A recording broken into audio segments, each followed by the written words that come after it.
Erkin bozor iqtisodiyotiga qarshi emasmiz. Minglab e'tirozlar, shikoyatlar kelib tushgan. Boshqaruv organida umuman avariya dispetcherlik xizmati tashkil etilmagan. Viloyatlarda, tumanlarda bu masalalarga sal ko'proq e'tibor berishimiz kerak.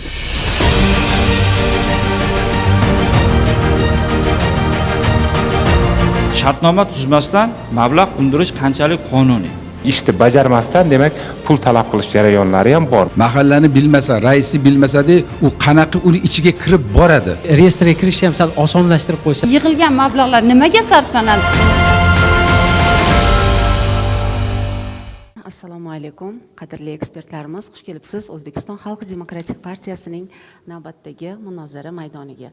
Biz ushbu maydonimizda xalqimiz uchun, o'zimiz uchun har doim muhim bo'lgan, yechimini kutib turgan dolzarb mavzularni, masalalarni, kerak bo'lsa muammolarni o'rtaga tashlaymiz. Ushbu masalaga oid bo'lgan, taalluqli bo'lgan o'sha davlat tashkilotlari, organlar, xodimlari, ekspertlar, bosh mutaxassislar, rahbariyat taklif etiladi. Xalq bilan ochiq munozara shaklida o'sha muammolarga yechimlar izlaymiz. Bu haqiqatdan ham ochiqchasiga munozara maydoni. Xush kelibsizlar yana bir bor. O'tgan safar ham biz muhim mavzularni o'rtaga tashlaganmiz. Bu safargi tanlab olgan mavzuyimiz ko'p kvartirali uylarni boshqarish bilan bog'liq tizim, tashkil etilgan mexanizm, u qanday ishlayotgani, holatlar, raqamlar. O'zi umuman ko'p kvartirali uylarni boshqarish tizimi kundalik hayotimizning ajralmas qismiga aylanib bo'ldi. Bu tizim qanchalik samarali ishlasa, uylarda yashayotgan mulkdorlarning xotirjamligi, xavfsizligi, mulkni saqlanishi, sanitariya, gigiyena, obodonlashtirish ishlari bilan bog'liq barcha holatlar to'g'ri ishlaydi, to'g'ri saqlanadi va yoki aksincha. Bu tizimni qanchalik samarali va yoki noto'g'ri ishlayotgani bilan bog'liq bo'ladi. To'g'ri, bugun ko'p kvartirali uylarni boshqaruvchi servis kompaniyalari institutlari tashkil etildi. Sohani huquqiy tartibga soluvchi normativ-huquqiy baza shakllantirildi, takomillashtirildi. Lekin bu o'zgarishlar, bu yangilanishlar xalq kutayotgan natijalarni berayapti. Xalqni ehtiyojlarini qondiryapti, xalqda muammolarni hal qilib beryapti deb ayta olmaymiz, chunki mana bu raqamlar bor. Statistika bor. Buni sizga ham e'tiboringizga hozir namoyish etaman. Demak, 2023-yildan beri bugungi kunga qadar prezident virtual va xalq qabulxonalariga boshqaruv kompaniyalari faoliyati bilan bog'liq minglab e'tirozlar, shikoyatlar kelib tushgan. Va bu muammolarning, e'tirozlarning eng asosiy qismi boshqaruv kompaniyalari faoliyati bilan bog'liq bo'lib turibdi. 19600 ga yaqin. 19600 ga yaqin. Hududlarni obodonlashtirish ishlari bilan bog'liq e'tirozlar esa 5400 ga yaqin. Ventilyatsiya, liftlar, tom yopmalari va himoya konstruksiyalaridagi nosozliklar esa 4000 dan oshyapti. Endi bularni lokatsiyalar, hududlar misolida ko'rib chiqadigan bo'lsak, eng ko'p murojaatlar Toshkent shahriga taalluqli ekan, 13900 ga yaqin. Toshkent viloyatida esa bu ko'rsatkich 3000 ga yaqin. Surxondaryo va Qashqadaryoda esa 800 va 700 ga yaqin raqamlar qayd etilgan. Amaldagi natijalarimiz. Bu holat albatta boshqaruv shaklidan ko'ra umumiy natijani aholi uchun qiziqligini ko'rsatadi va ushbu ishlar aholi ehtiyojlariga, umuman bu yaratilgan tizim, bu mexanizm aholiga qanday samarali ishlab beryapti, nima natija beryapti degan savolni ochiq qoldiryapti. Bugun javobini eshitamiz, bugun yechimlarini eshitamiz. Nasib qilsa. Demak, mulkdorlarning huquqlarini ta'minlashdan tortib e'tirozlar, xizmatlar sifati, moliyaviy shaffoflik va davlat nazoratigacha bo'lgan mana shu muammolarni qamrab olayotgan ekan. Biz munozara maydonimizda ushbu qanday mavzu tanlab olgan bo'lsak, aynan o'sha mavzuga aloqasi bo'lgan davlat tashkilotlaridan mas'ullarni taklif etamiz. Bu safargi tanlab olgan mavzuyimiz bo'yicha 4 ta ekspert taklif etganmiz, ularni tanishtirib o'taman. Oliy Majlis Senat a'zosi, doimiy asosda ishlovchi senatorimiz Qodirxonova Malika Akbarovna. Keyingi senatorimiz Qurilish va uy-joy kommunal xo'jaligi vazirligidan departament boshlig'i o'rinbosari Bobur aka Bayzakov.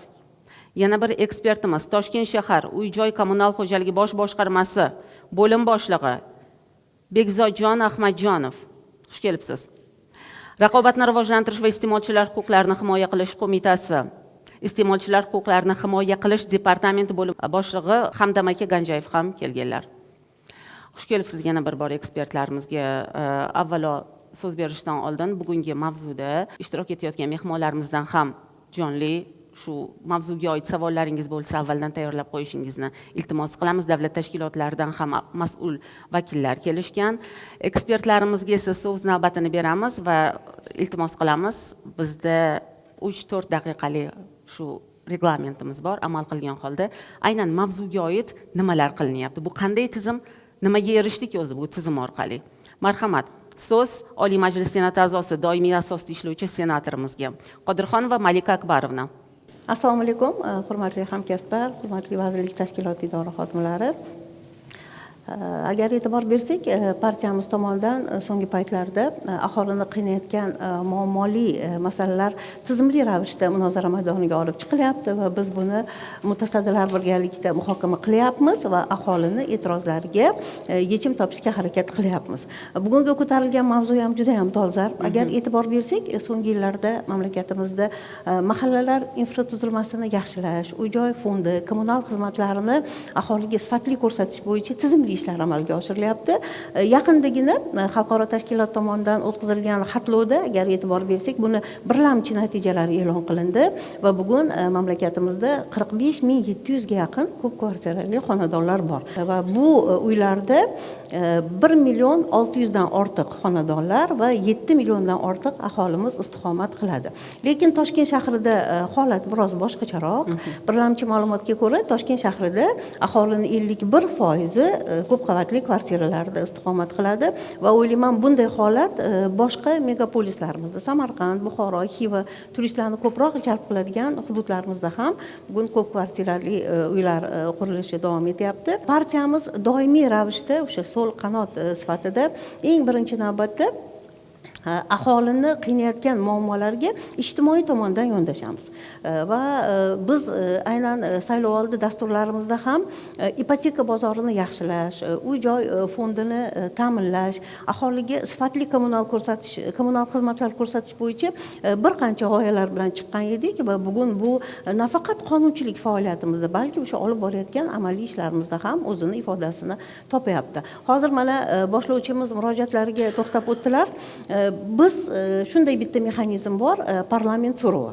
O'sha Oliy Majlis Senati tomonidan aynan 2025-yil dekabr oyida aholidan kelgan e'tiroz, fikr, takliflarni inobatga olib parlament so'rovi shakllantirilgan edi va bu parlament so'rovi shakllantirishda biz o'sha 23-24-yilgi hozir aytilgandek xalq qabulxonasiga bu yo'nalishdagi murojaatlarni ko'targanimizda 42 mingdan ortiq murojaat kelib tushgan va buni 47% aynan shu boshqaruv servis kompaniyalarining xizmatidan norozilikni aholimiz ko'rsatishgan edi. Va agar e'tibor beradigan bo'lsak, bugun o'sha boshqaruv servis kompaniyalari bular o'sha xususiy biznes tadbirkorlik subyekti hisoblanishadi va biz doim aytamiz, aholiga o'sha uy-joy kommunal fondidan foydalanish, ularga sifatli xizmat ko'rsatish bu nafaqatgina o'sha xususiy tadbirkorni asosiy biznesi bo'lib qolish kerak emas. To'g'ri, Xalq demokratik partiyasi biz erkin bozor iqtisodiyotiga qarshi emasmiz. Ayniqsa o'sha tadbirkorlarni qo'llab-quvvatlash bo'yicha ham o'zimizning pozitsiyamiz bor, lekin bundan xalqimiz zarar ko'rishi kerak emas. Endi tasavvur qilaylik, ertalab mana o'zimiz ham ishlaymiz, ishga ketyapmiz, chiroq o'chib qoldi, lift ishlamayapti. Kiyimni bolalarni dazmol qilishimiz kerak, dazmol ishlamayapti. Bu xolamay aholimizni kayfiyatiga ta'sir qiladi va ishga borgandan keyin men o'ylayman bu ish samaradorligini pasayishiga ham olib keladi. Va bu yerda mana prezentatsiyada biz o'sha parlament so'rovida aholini muammolaridan kelib chiqib 8 ta yo'nalish bo'yicha parlament so'rovi yuborilgan va bu yerda eng birinchi navbatda nimalarga e'tibor berishimiz kerak? Aholi ko'proq nimalardan norozi? Va bu yerda mana hozir prezentatsiyada mavjud muammolar. Ko'pchilik aholimiz shunday fikr bildirishgan, biz boshqaruv servis kompaniyalarini mulkdorlar o'zimiz tanlamaymiz. Va biz xohlaymiz o'sha boshqaruv servis kompaniyalari, shirkatlar hozir ma'lum bir qismiga mas'uliyat cheklangan jamiyatlar xizmat ko'rsatyapti. Biz bevosita ular bilan doimiy ravishda aloqada bo'lishni xohlaymiz deyishgan. Yana bir ularni bergan e'tirozlari bugungi kunda ularga ko'rsatilayotgan xizmatlarning sifati. va biz parlament so'rovida ham bu masalani ko'targanmiz. Xodimlarni malakasini oshirish, ularni o'sha qayta o'qitish va eng asosiysi zarur texnika bilan ularni ta'minlash. Chunki qayerdadir o'sha ko'p kvartirali uyda nimadir buzilib qolsa, ustani qo'lida asbob uskunasi bo'lmasa, bu demak o'sha aholini muammosiga yechim bera olmaydi. Va shu bilan birgalikda juda ham ko'pchilik o'sha mulkdorlarimiz so'rashgan, biz to'layotgan pul qayerga ketyapti? Biz buni albatta o'sha hisobotini bilishini xohlaymiz. Qancha qismi oylik maoshiga, qanchasi moddiy texnik bazani to'ldirishga, qanchasi soliqlarga va parlament so'rovida ham bu masala ko'tarilgan. Yana bir muhim jihati, bizda aniq bir me'yor yo'q. Bitta o'sha xususiy tadbirkor aynan uyga xizmat ko'rsatadigan qancha ko'p kvartirali uylarni qamrab olish kerak. Agar e'tibor bersak, kimdadir 4 ta, 5 ta, 10 ta, undan ham ko'proq ko'p kvartirali uylarga xizmat ko'rsatadigan tashkilotlarimiz bor va endi bizda savol tug'iladi, buni sifati qanday bo'ladi? Va birinchi navbatda o'sha boshqaruv servis kompaniyasida shuncha xodim bormi? Har bitta uyni xizmat ko'rsatishga va boya aytganimdek, ularning eng asosiysi malaka toifasi qanday?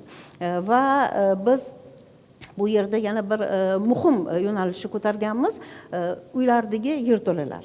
Aholimiz avvallari juda ham ko'p norozi bo'lishardi, yerto'la suvga to'lib ketdi yoki yana boshqa qandaydir salbiy oqibatlar bor deb, va bugun ko'ryapmiz, davlat rahbari har bir kvadrat metrdan unumli foydalanish bo'yicha takliflarni beryaptilar va biz o'zimiz ham mana aynan parlament so'rovi yaratish jarayonida juda ham ko'plab xonadonlarga, yerto'lalarga tashrif buyurdik. Agar e'tibor bersak, juda ham chiroyli qilib yerto'lalar ta'mirdan chiqarib qo'yilgan va endi o'sha mulkdorlarni roziligi bilan bunday yerto'lalar tadbirkorlarga, o'sha xususiy biznes yuritishga yoki o'sha mahallada qandaydir ijtimoiy obyekt, ayollarimizni fitnesga yoki o'sha go'zallik saloni deymizmi, ayollarimizga xizmat ko'rsatadigan maskanlarga aylanyapti va bu masalalar hammasi o'sha parlament so'rovida ko'tarilgan edi va eng e'tiborlisi, biz parlament so'rovida ko'targanimizdan keyin parallel ravishda o'sha tegishli mas'ullar bilan birgalikda ishlaymiz va kuni kechagina Qurilish va uy-joy kommunal vazirligi 16 iyul kuni barcha senator deputatlarni tashkilotga taklif etishdi va qabul qilingan normativ huquqiy hujjatlar bilan birgalikda qanday amaliy ishlar qilindi, bizga buni hammasini taqdimot qilishdi. Bizda shunday gap bor, 10 marta eshitgandan ko'ra 1 marta ko'rgan afzal deydi va biz o'zimiz ko'rib, haqiqatdan ham mana aholiga sifatli xizmat ko'rsatish, ularni shu ijtimoiy kayfiyatini yaxshilash bo'yicha qanday ishlar qilinyapti, biz bu bilan tanishib o'tdik. Va men yana bir bor qaytaraman, bizni partiyamizning eng asosiy maqsadi aholini ijtimoiy kayfiyatiga ta'sir qiladigan muammolarga mutasaddilar bilan birgalikda yechim topish. Katta rahmat Malika Akbarovna. Tashakkur. Ma'lumotlaringiz menimcha yetarli bo'ldi. To'g'ri, soha so'nggi yillarda haqiqatan takomillashtirildi, mexanizm ishlab chiqildi. Mana masalan, yuqorida o'zingiz ham aytib o'tganingizdek, butun respublika bo'yicha bugungi kunda 45,7 mingta ko'p kvartirali uylar joy mavjud bo'lsa, shundan 41,8 mingtasiga 1 mingdan ortiq boshqaruv servis kompaniyalari xizmat ko'rsatar ekanda. Lekin bu raqamlar bir-biriga biroz nomutanosibdek nazarimda. 866 tasiga notijorat tashkiloti bo'lgan 227 ta uy-joy mulkdorlari shirkati xizmat ko'rsatar ekan. 2,4 mingta uy idora va tashkilotlar balansida bo'lsa, 526 ta uy bevosita mulkdorlar tomonidan boshqarilyapti. Ya'ni mulkdorlar o'zi kelishilgan tarzda shu uyni boshqarish huquqini egallagan, ya'ni boshqaradi o'zi mulkdorlarni o'zi. Lekin bu raqam juda ham kam. Har holda endi sifat darajasi u boshqa masala. Xo'p, bilamiz, xabarimiz bor. 1-iyuldan boshlab Toshkent shahrida, 2027-yildan esa butun respublika bo'ylab barcha hududlarda ko'p kvartirali uylarni boshqarish tizimini mulkdorlarni ishtirok etishi, o'sha yig'ilishlarni o'tkazishda, qarorlar qabul qilishda, shartnomalar tuzishda ishtirok etishi uchun mening uyim axborot biling tizimi orqali amalga oshiriladigan bo'ldi-da. Bu raqamlar, bu ma'lumotlardan ko'pchilikning xabari bor. Soha tartibga solinayotganligini ko'rsatadi bu. Lekin baribir chetdan qarasangiz, mana raqamlarga e'tibor bersangiz, tahlil qiladigan bo'lsak, baribir asosiy e'tiroz, murojaat o'sha ko'p kvartirali uylarni boshqaruvchi servis kompaniyalariga borib taqalyapti.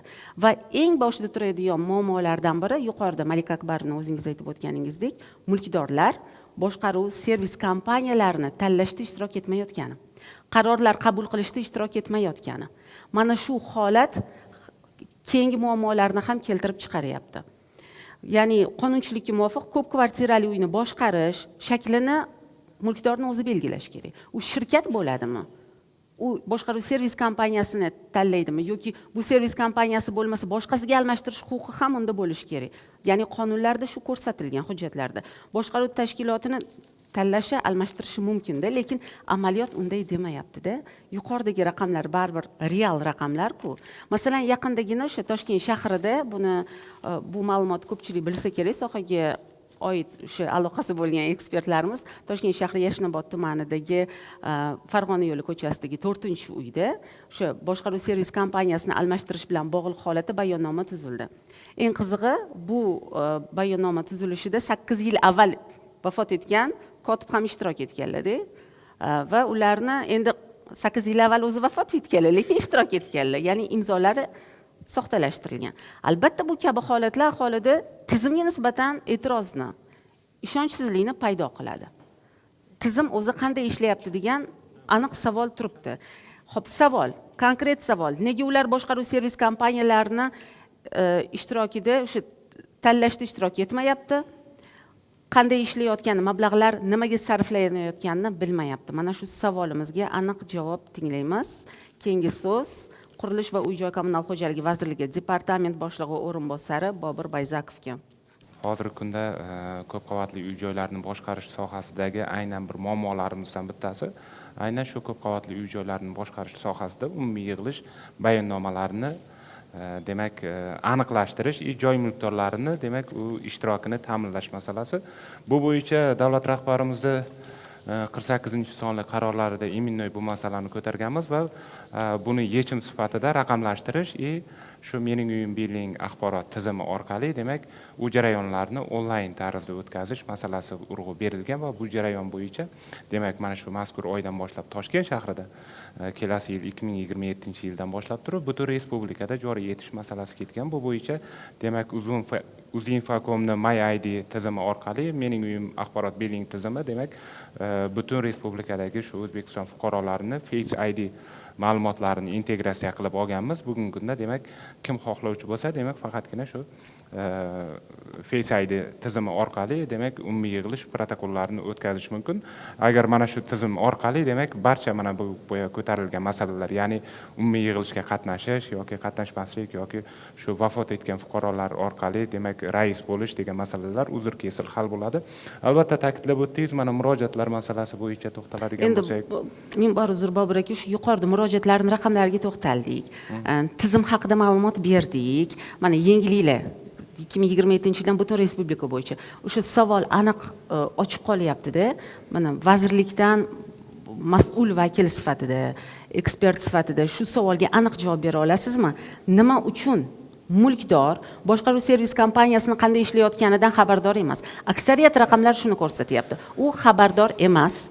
Mablag'lar nimaga sarflanayotganini nega bilmaydi? E'tirozlar soni ko'payib borayotgani uchun keling shu masalaga bitta oydinlik kiritib ketaylik. Albatta, umumiy yig'ilish bayonnomasiga bekorga to'xtalib o'tganim yo'q, chunki umumiy yig'ilish bayoni, qarori bu ko'p qavatli uy-joylarni boshqarishda yuqori turuvchi boshqarish organi hisoblanadi. Ya'ni boshqarish organini saylaydi ham, ozod qiladi ham, ko'p qavatli uy-joylarni boshqarishdagi barcha moliyaviy xarajatlar, o'sha daromadlar hammasi umumiy yig'ilishda belgilanadi. Biz ta'kidlab o'tdik, haqiqatan ham endi plus 51% ovozi bilan demak joy mulkdorlari demak umumiy yig'ilish vakolatli hisoblanadi. U jarayonda qatnashganlar ham bo'lishi mumkin, qatnashmaganlar yoki qarshi ovoz berganlar ham bo'lishi mumkin. O'sha jarayonlarni biz optimallashtirish, raqamlashtirish masalasida biz uni onlayn tarzda o'tkazish, ya'ni onlayn formatga o'tkazish masalasini urg'u berganmiz. Bu jarayon o'zi boshlandi o'zi. Toshkent shahrida boya ta'kidlab o'tdim, butun respublikada. Aynan mohiyat sizdagi aytayotgan muammo aynan umumiy yig'ilishdan kelib chiqadi bu narsalar. Demak, hisobdorlik masalasiga to'xtaladigan bo'lsak, u ham o'sha avval hurmatli prezidentimizning 48-sonli qarori qabul qilinishidan oldin, demak, mening uyim biling tizimi deb yuritilgan. Demak, bizlar alohida ularga 48-sonli qarorga asosan bizlar urg'u berdikki, mening uyim axborot so'zini qo'shdik. Axborot biling tizimi. Bu yerda chuqur ma'no yotibdi. Chunki ko'p qavatli uy-joylarni boshqarish sohasida bitta platforma. Bizda ko'p platforma.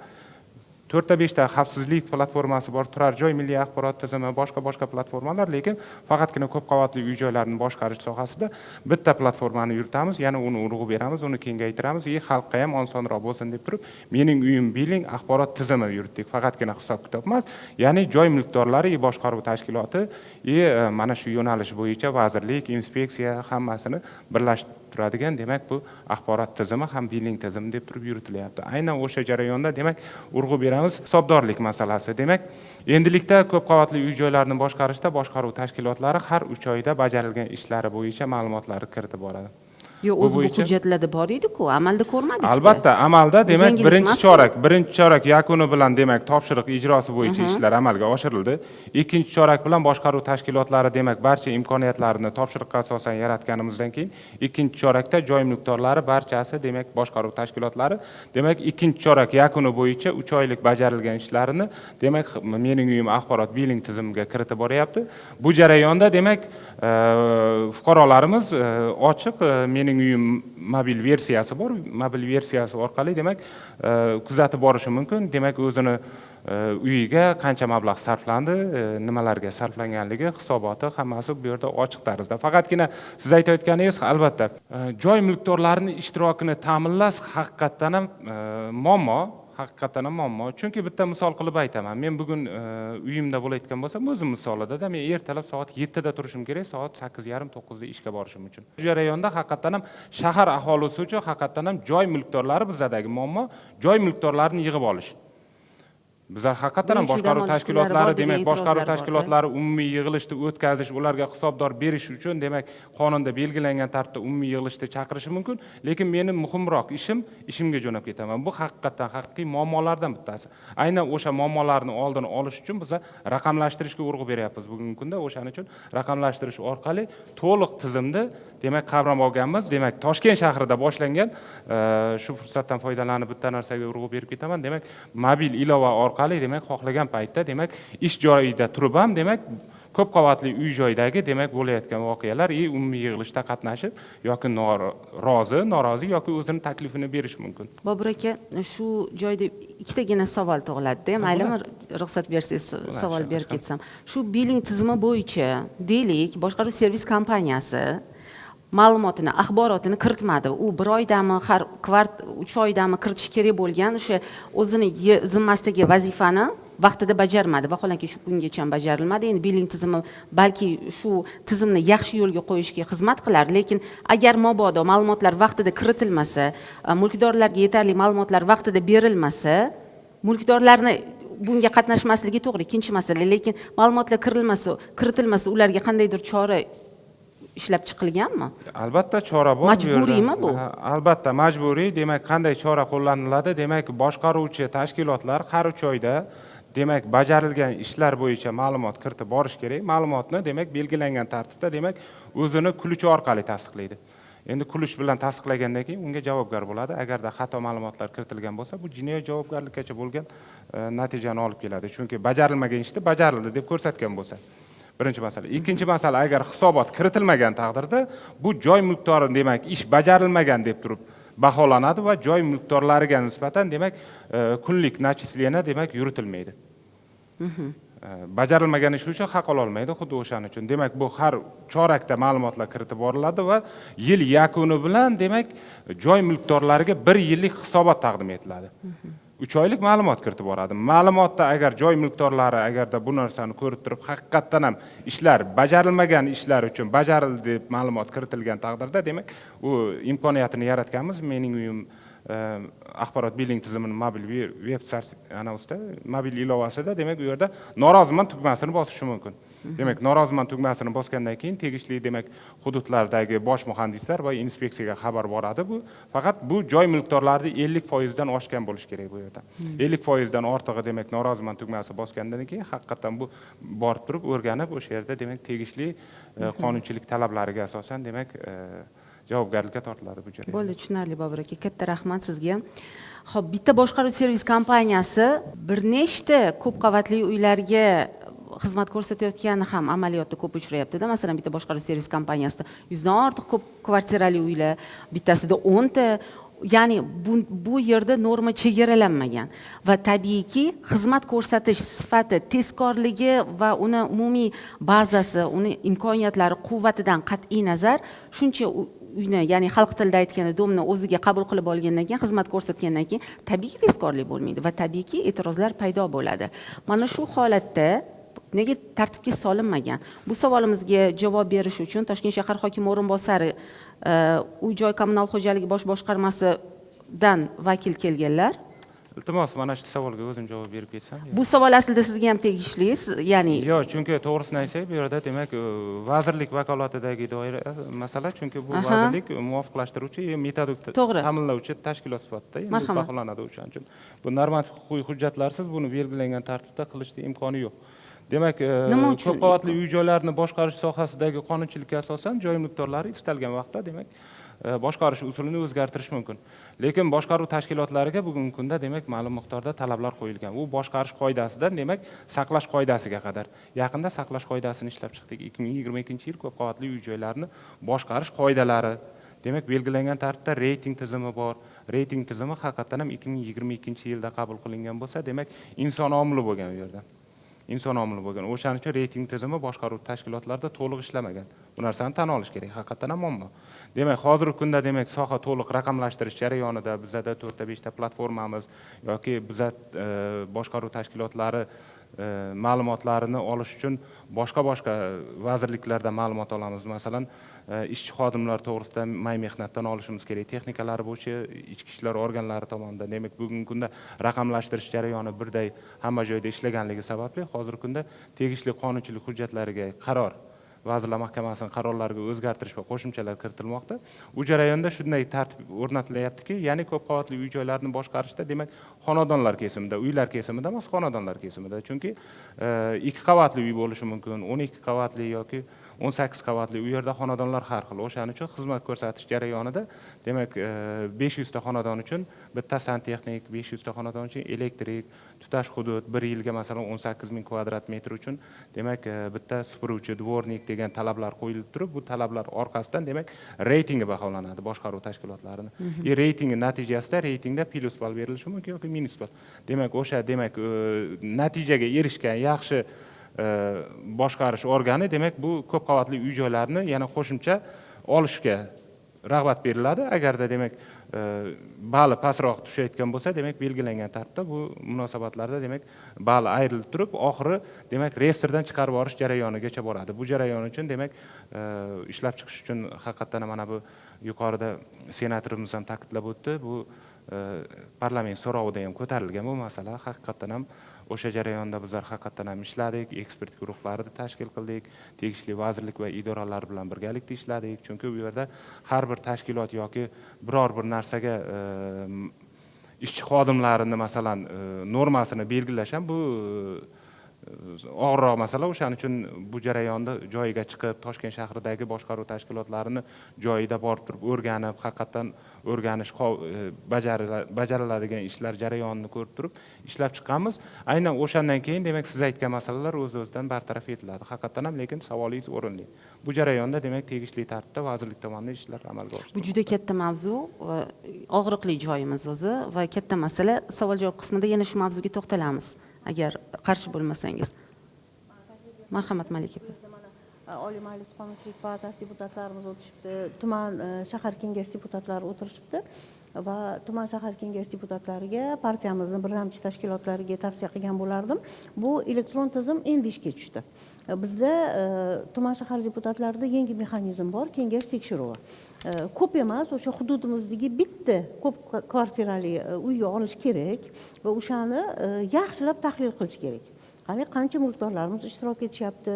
51% deyilgan, balkim asosiy kontingent qolgan 49% ichidadir. Ularning ovozi qanday eshitilyapti va eng asosiysi o'sha mablag'lar bo'yicha sarflangan xarajatlar o'sha axborot billing tizimiga kiritilganmi yo'qmi va buni aholi xabardorligi. Men o'ylayman, biz uchun bu juda katta tahlillar bo'ladi va aholimiz bejizga bu masalani ko'tarmayapti-da. Qanchasi o'sha oylik maoshga boyagi aytganimdek xizmatlarni sifatini qilishga, men o'ylayman, shu yo'nalishni ham yil oxirigacha yaxshi bitta tahlil qilsak, u yerdagi bo'shliqlarni ko'ramiz. Balkim nima deydi, hech qaysi elektron platforma dogma emas, o'sha aholini fikr takliflaridan kelib chiqib, balkim takomillashtirishga o'zimiz ham o'sha mahalliy kengash vakillari sifatida yordam bergan bo'lamiz. Tashakkur. Keyingi spikerimizga so'z navbatini bermoqchiman. Bekzodjon Ahmadjonov, Toshkent shahar hokimligi uy-joy kommunal xo'jaligi bosh boshqarmasi bo'lim boshlig'i. Marhamat. Hurmatli deputatlar, yig'ilish qatnashchilari. Hozirgi kunda Toshkent shahrida 610 ta boshqaruv organlari, boshqaruv tashkilotlari 11760 ta uyga xizmat ko'rsatib kelyapti. Jumladan 383 ta boshqaruv servis kompaniyalari, 171 ta uy-joy mulkdorlar shirkati va 56 ta bevosita boshqaruv kengashlari tomonidan ko'p qavatli uylar boshqarib kelinmoqda. Boshida boshlovchi aytganidek, haqiqatdan murojaatlar soni Toshkent shahrida juda ko'p, 13 mingga yaqin murojaat, katta raqam.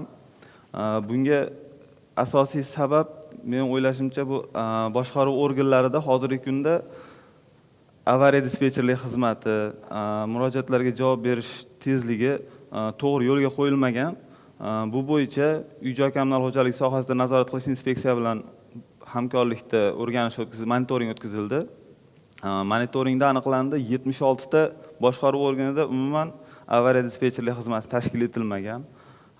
Agar boshqaruv organlarida shu avariya dispetcherlik xizmatini talab darajasida tashkil etilsa, shu Vazirlar Mahkamasining 3-sonli qaroriga asosan tashkil etilsa, kamida shu 4 nafar mehnat qonunchiligi bo'yicha 24/7 dispetcherlik xizmati bo'lgandan keyin bu haftasiga 40 soatlik ish haftasiga to'g'ri keladigan bo'lsa, 164 soat. Bu degani 4 ta ishchi dispetcher xizmat ko'rsatish kerak degani. Avariya dispetcherlik xizmatida 4 nafar xodim plus o'sha avariya holatini bartaraf etish uchun kerakli brigada, texnik anjomlar, moddiy texnik bazasi yetarli bo'lishini ta'minlansa, o'z-o'zidan bu murojaatlar soni kamayadi.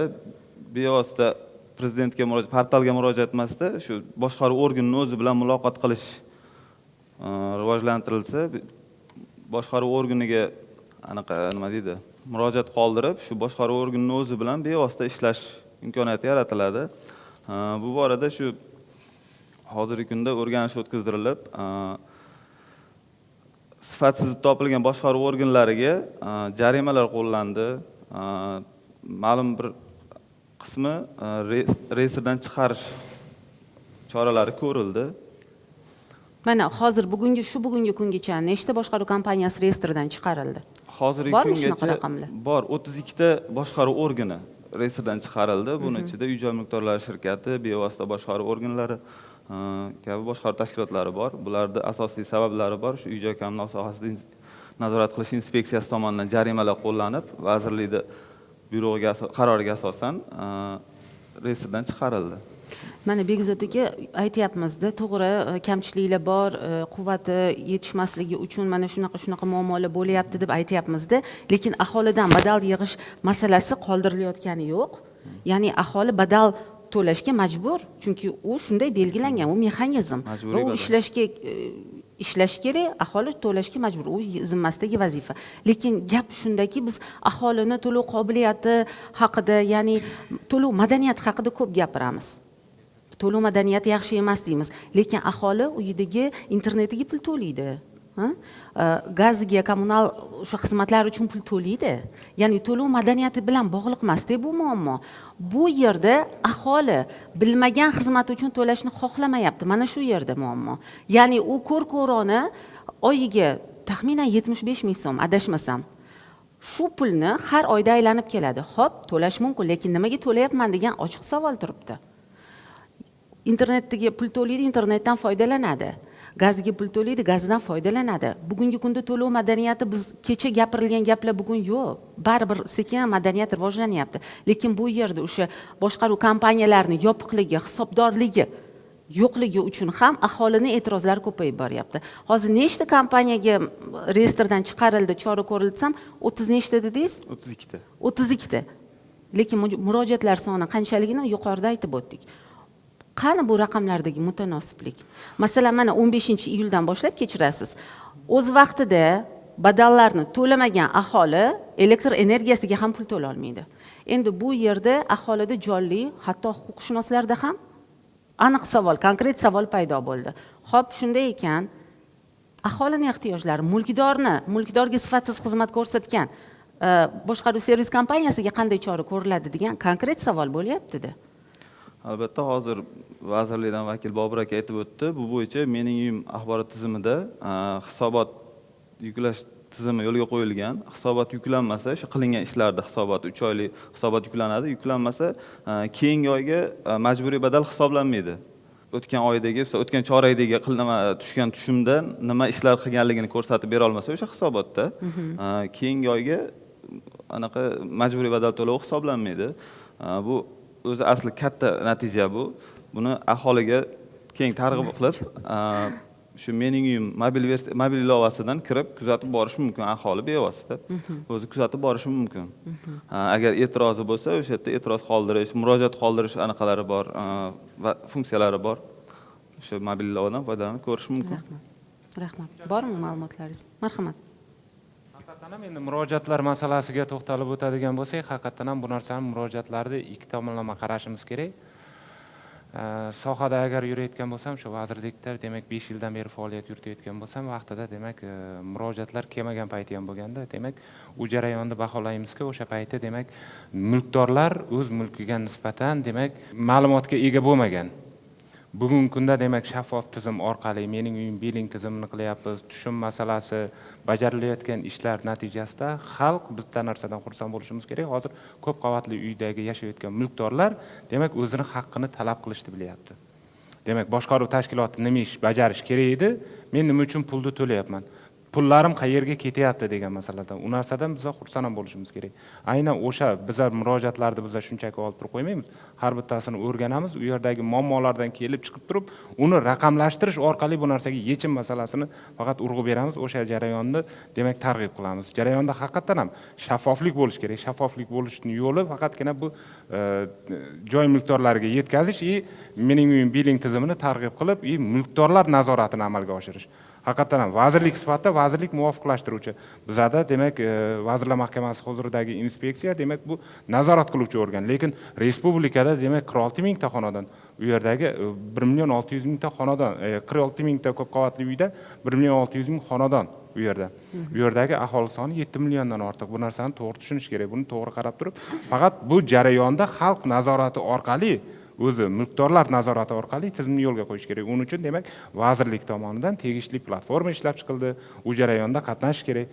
To'g'ri, endi hozirgi kunda bilmayman, bu o'tirganlarimizda nechtasida masalan mobil ilovasi bor, nechtasi ko'p qavatli uyda yashaydi bilmayman, lekin o'sha tavsiya qilaman, shu fursatdan foydalanib, shu mening uyim biling axborot mobil versiyasi orqali demak kuzatib borish, agar murojaatlar bo'lsa, o'sha murojaatlarni demak yo'llash orqali demak yechimini topsak, bu menimcha ma'qulroq bo'ladi hozirgi. Rahmat, Bobur aka, o'zingiz juda ham to'g'ri aytdingiz. Bu yerda o'tirganlarning nechta qismida mobil ilova bor? Agar umumiy ko'radigan bo'lsak, aholini qancha qismida mobil ilova bor? Demak, bu tizim ham o'zi natija beradimi? Mana shu yerda bitta yana so'rov paydo bo'ladi-da. Albatta, axborot biling tizimi bu zo'r. Bu endi dunyo tajribasi. Biz o'zimizdan o'zimiz o'ylab topganimiz yo'q. Lekin O'zbekistonda aholi sonining asosiy qismi yoshlar, o'rta yoshlilar tashkil etgani bilan katta yoshli aholida bunga imkoniyat yo'q. Imkoniyat bo'lsa, o'quv yo'q-da. Mana shuning uchun ham mexanizm ishlab chiqilganda shu tomoni ham e'tiborga olinsa menimcha yaxshi bo'lardi.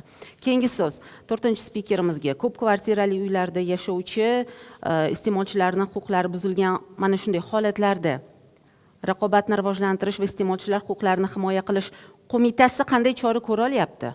O'zi mulkdorlar bu iste'molchilar. Ularni shu holatdagi vaziyatlarda nima chora ko'rib ularni himoya qila olyapti? Shu vaqtgacha qancha raqamlarga erishdik, nimalar qildik? Marhamat. So'z Raqobatni rivojlantirish va iste'molchilar huquqlarini himoya qilish qo'mitasi, iste'molchilar huquqlarini himoya qilish departament bo'lim boshlig'i Ganjayev Hamdam akaga. Hamdam aka, marhamat.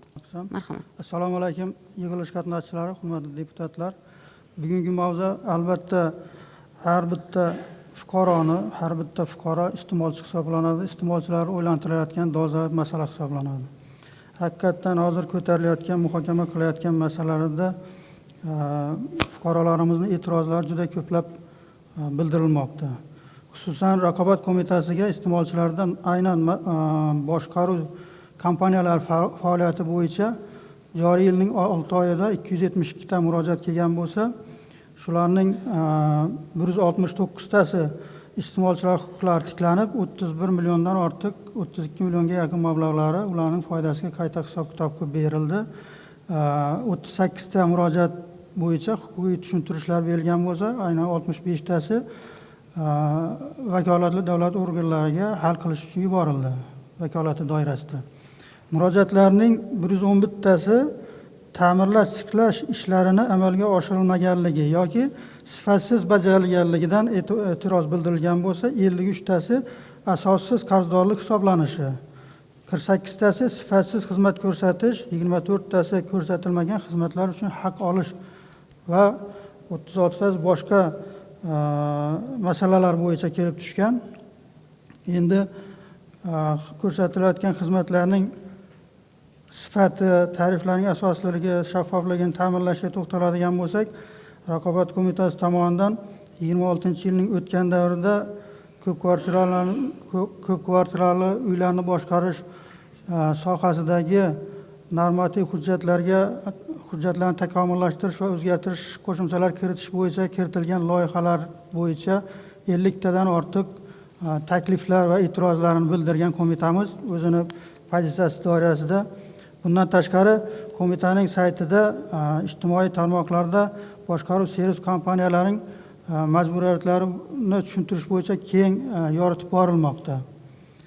Shu bilan birga hozirda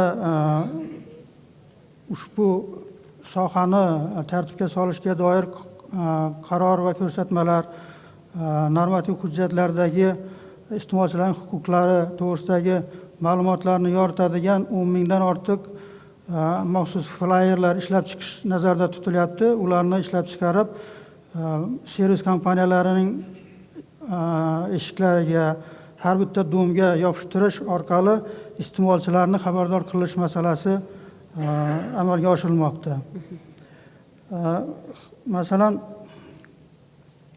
bu sohadagi kamchiliklarga to'xtaladigan bo'lsak, hozir ko'plab muhokamalarda ham aytildi.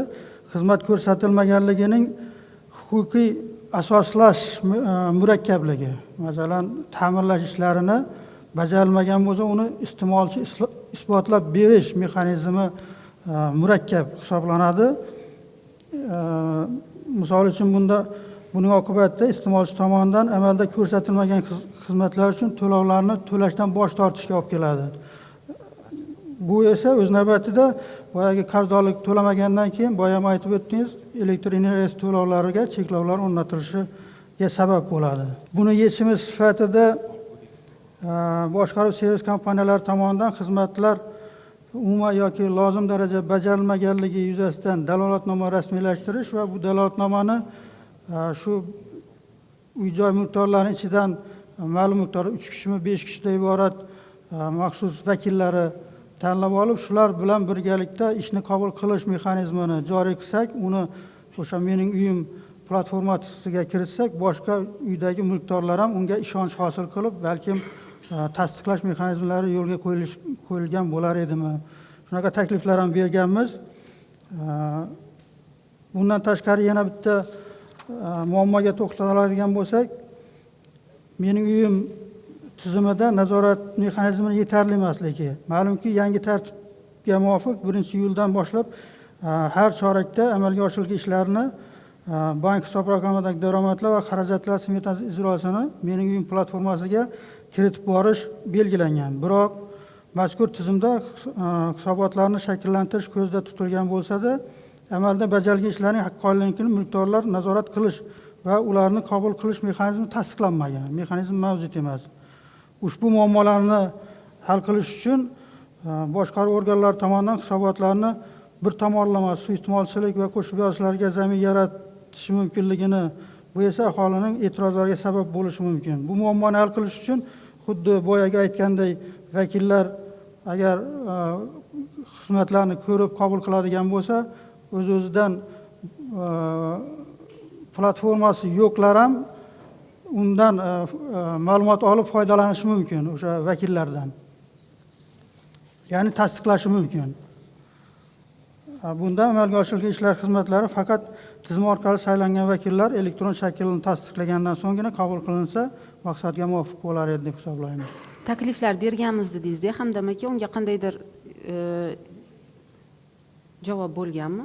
Javob olganmisizlar? Aynan shu takliflar asosida mana Bobur aka bilan ko'p ishlaganmiz. Bu hujjatlar kiritgan paytda birga ishlaganmiz. Bularga berilgan, inobatga olingan, o'tkazilgan nimalar. Inobatga olingan.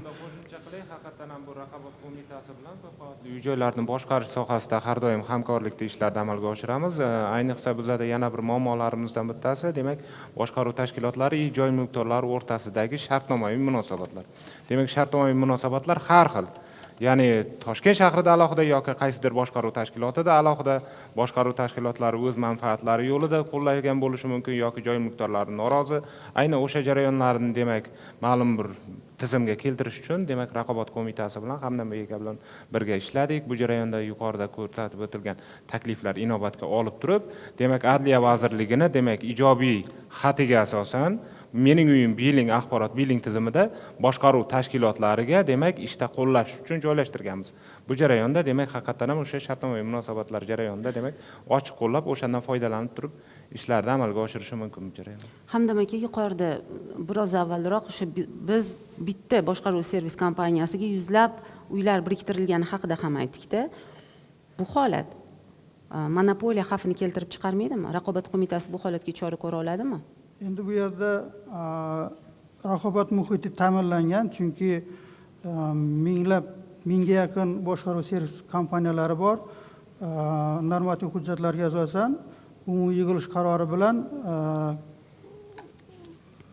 boshqaruv servis kompaniyasini tanlab olish huquqi bor, yaratilgan. Bu boshqaruv servis kompaniyalari ustun mavqega ega va nimaga kiritilmagan, ro'yxatga kiritilmaganligi sababli uni cheklab qo'yishga vakolat berilmagan. Tushunarli. Ekspertlarimizga rahmat aytamiz. Do'stlar, endi savol-javob qismiga o'tdik. Savol-javob qismida ekspertlarimiz, davlat organlaridan xodimlar, mas'ul o'sha mutaxassislar taklif etilgan. Qandaydir savollar bo'lsa, qo'l ko'tarib, so'rab, mikrofonni olib javob berishimiz, javoblar eshitishimiz mumkin. Xo'p, yuqorida bir nechta nima deydi, muammolarga to'xtalib o'tdik-da, endi asosiy muammolar ham bor. Bu muammolar nima deyilsa, marhamat. Agar internet bo'lsa, mana shu yerda mening uyim biling axborot tizimini demak qanday qulayliklari bor, joy mulkdorlariga, boshqaruv tashkilotiga qanday hisobdorlik jarayoni bo'yicha shu yerda axborot texnologiya bo'yicha bizda boshqarma boshlig'imiz bor, Yunusbek. Agar bir qisqacha qilib turib tushuntirish berilsa, chunki bu hozirgi kunda dolzarb masalalardan, chunki bu tushunmovchilikda orqasidan savollar tug'ilishi mumkin-da, o'shaning uchun internet bo'lsa, agar imkoni bo'lsa, shunday Yunusbek imkoni bormi? Bu yo'qnicha agar. Istiqomat qiladi, qo'lni ko'tarsa. Teparoq, balandroq. Men ham ko'tarsam maylimi? Endi shularni qanchasida mobil ilova bor? Ko'rdingiz, sanoqli. Juda sanoqli odamlarda mobil ilova bor. Foydalanmadim. Ya, aynan o'sha jarayonda bizda muammomiz haqiqatan ham bu ta'kidlab o'tdik, faqat nazorat, mana bu murojaatlar ko'payishi, boshqasi biza mana qonunchilikda hozirgi kunda to'g'rilayapmiz, normalarni belgilangan tartibda qilyapmiz, mening uyim axborot biling tizimini takomillashtiryapmiz. Lekin bu yerda iltimos bo'lardi, demak joylarda joy mulkdorlariga bu narsani targ'ib qilish targ'ib qilib targ'ibot? orqali targ'ib qilish orqali demak bularni yetkazish kerak. Demak jamoatchilik nazoratini o'rnatishimiz kerak. Aynan biz o'sha jarayonga yetib keldik. Bu boshqaruv tashkilotlarining nazorat qilish yoki bu ko'p qavatli uy joylarini boshqarish sohasida faqat murojaatlardan nazorat qil, ishlarni amalga oshir, to'g'ri, lekin bu jarayonda jamoatchilik nazoratini agar bizlar kuchaytirsak, mana mening uyim biling axborot tizimini mobil veb sayti orqali demak ishlar tashkil qiladigan bo'lsak, demak natijaga ertaroq erishamiz bu jarayonda. Bitta yana qo'shimcha, bu jamoatchilik nazoratini amalga oshirishdan oldin biz tashviqot targ'ibot ishlarini qilishimiz kerak. O'sha ko'p qavatli xonadonlarda yashovchi aholimiz bu mobil ilova borligini, buni ichida elektron platformada bir qancha bloklar borligini xabardor bo'lish kerak va biz o'sha kuni borganda prezentatsiyada ko'rdik. Buni mana yoshlarimiz hozir aytgandek, ular juda yaxshi tushunishadi gadjetlarni, platformalarni. Lekin nafaqat yosh kattalar, o'rta yoshlilar ham buni chunki ichiga kirgan sari bo'limlari chiqaveradi-da. Bu bo'yicha men o'ylayman, o'sha tashviqot targ'ibotni yaxshilab qilishimiz kerak va shu bilan birgalikda demak bundan foydalandimi? Raqamli savodxonlik yaxshi bo'lmasa, men o'ylayman bu mobil ilova aholi uchun yaxshi xizmat qila olmaydi. Xo'p, biz agar imkoniyati bo'lsa bu prezentatsiyani ham qilib olamiz. Hozir esa savol-javob qismini boshlayveramiz. Orada imkon bo'lganda ko'rib olamiz. Hozir Zokirjon aka, Oliy Majlis Qonunchilik palatasi deputati. Marhamat. Assalomu alaykum, hurmatli yig'ilishimiz ishtirokchilari, hurmatli ekspertlarimiz. Juda ham dolzarb masala ko'tarilyapti. Haqiqatan ham biz Oliy Majlis Qonunchilik palatasi saylovchilarimizni oldiga borganimizda bunday muammolar juda albatta ko'p. Masalan, oddiy misol aytaylikki, boshqaruv servis kompaniyalarini rahbarini tayinlashda uy-joy mulkdorlar uni xabardor bo'lmayapti. Bu hozirgi gapirayotgan gaplar hammasi Toshkent shahri, Toshkent viloyati, Samarqand, Buxoro markaziy shaharlarda bo'layotgan yangiliklar. Bularni ko'rib odamzod xursand bo'lib ketadi. Shuncha sharoit yaratilyapti. Bunaqa yangi elektron platformalar bo'lyapti. Lekin bugungi kunda olis tumanlarimizda, viloyatlarimizda, tumanning markazlari, даже qishloqlarimizning markazlarida yangi O'zbekiston massivlari bunyod etilyapti. Uy-joylar qurilyapti. Yoki bo'lmasam tumanlarimizning eski bugungi kungacha qurilgan o'sha sobiq SSR davridagi qurilgan uy-joylarimiz bor. Shularni boshqaruv servis kompaniyalarini boy borib turib borsangiz, bugun boshqa odam, bir oydan keyin borsangiz boshqa odam. Mulkdor даже uni bilmayapti. Kim almashtiryapti buni? Va vaholanki bugungi kunda prezidentimiz tomonidan barcha qarorlar, farmonlar yaratildi. Buni tagidagi butun muammolarni yechimlarigacha ko'rsatib berishdi. Endi bugungi kunda ishlaydigan vaqt keldi. Ya'ni mana shu vazirlik tomonidan yoki boshqaruv servis kompaniyasida kimlar ishlashi mumkin? Bu birinchi navbatda bu nimaga almashyapti? Demak, bugungi kunda kadrlar siyosatiga e'tibor berishimiz kerak. Bugun mana hozirgi kunda kasblar kollejlarimizni texnikumga aylantirdik. Bugun mana shu boshqaruv servis kompaniyasiga kim kerak bugunda? Avvalambor qonunchilikda ko'rsatilganki, o'sha boshqaruv servis kompaniyasini rahbari o'sha hududda istiqomat qilish kerak. Birinchi navbatda.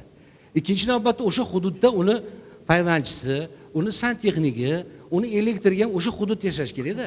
Balki Toshkentda shunaqadir, lekin tumanlarda elektriga bu qishloqda yashaydi, 15-20 kilometr yiroqda, payvandchisi u yoqda, bag'da stayak qo'yib yuborgan odamlarning nimasiga, uy-joylariga, mulkiga zarar keltiryapti. Shuning uchun bu narsalar viloyatlarda, tumanlarda bu masalalarga sal ko'proq e'tibor berishimiz kerak.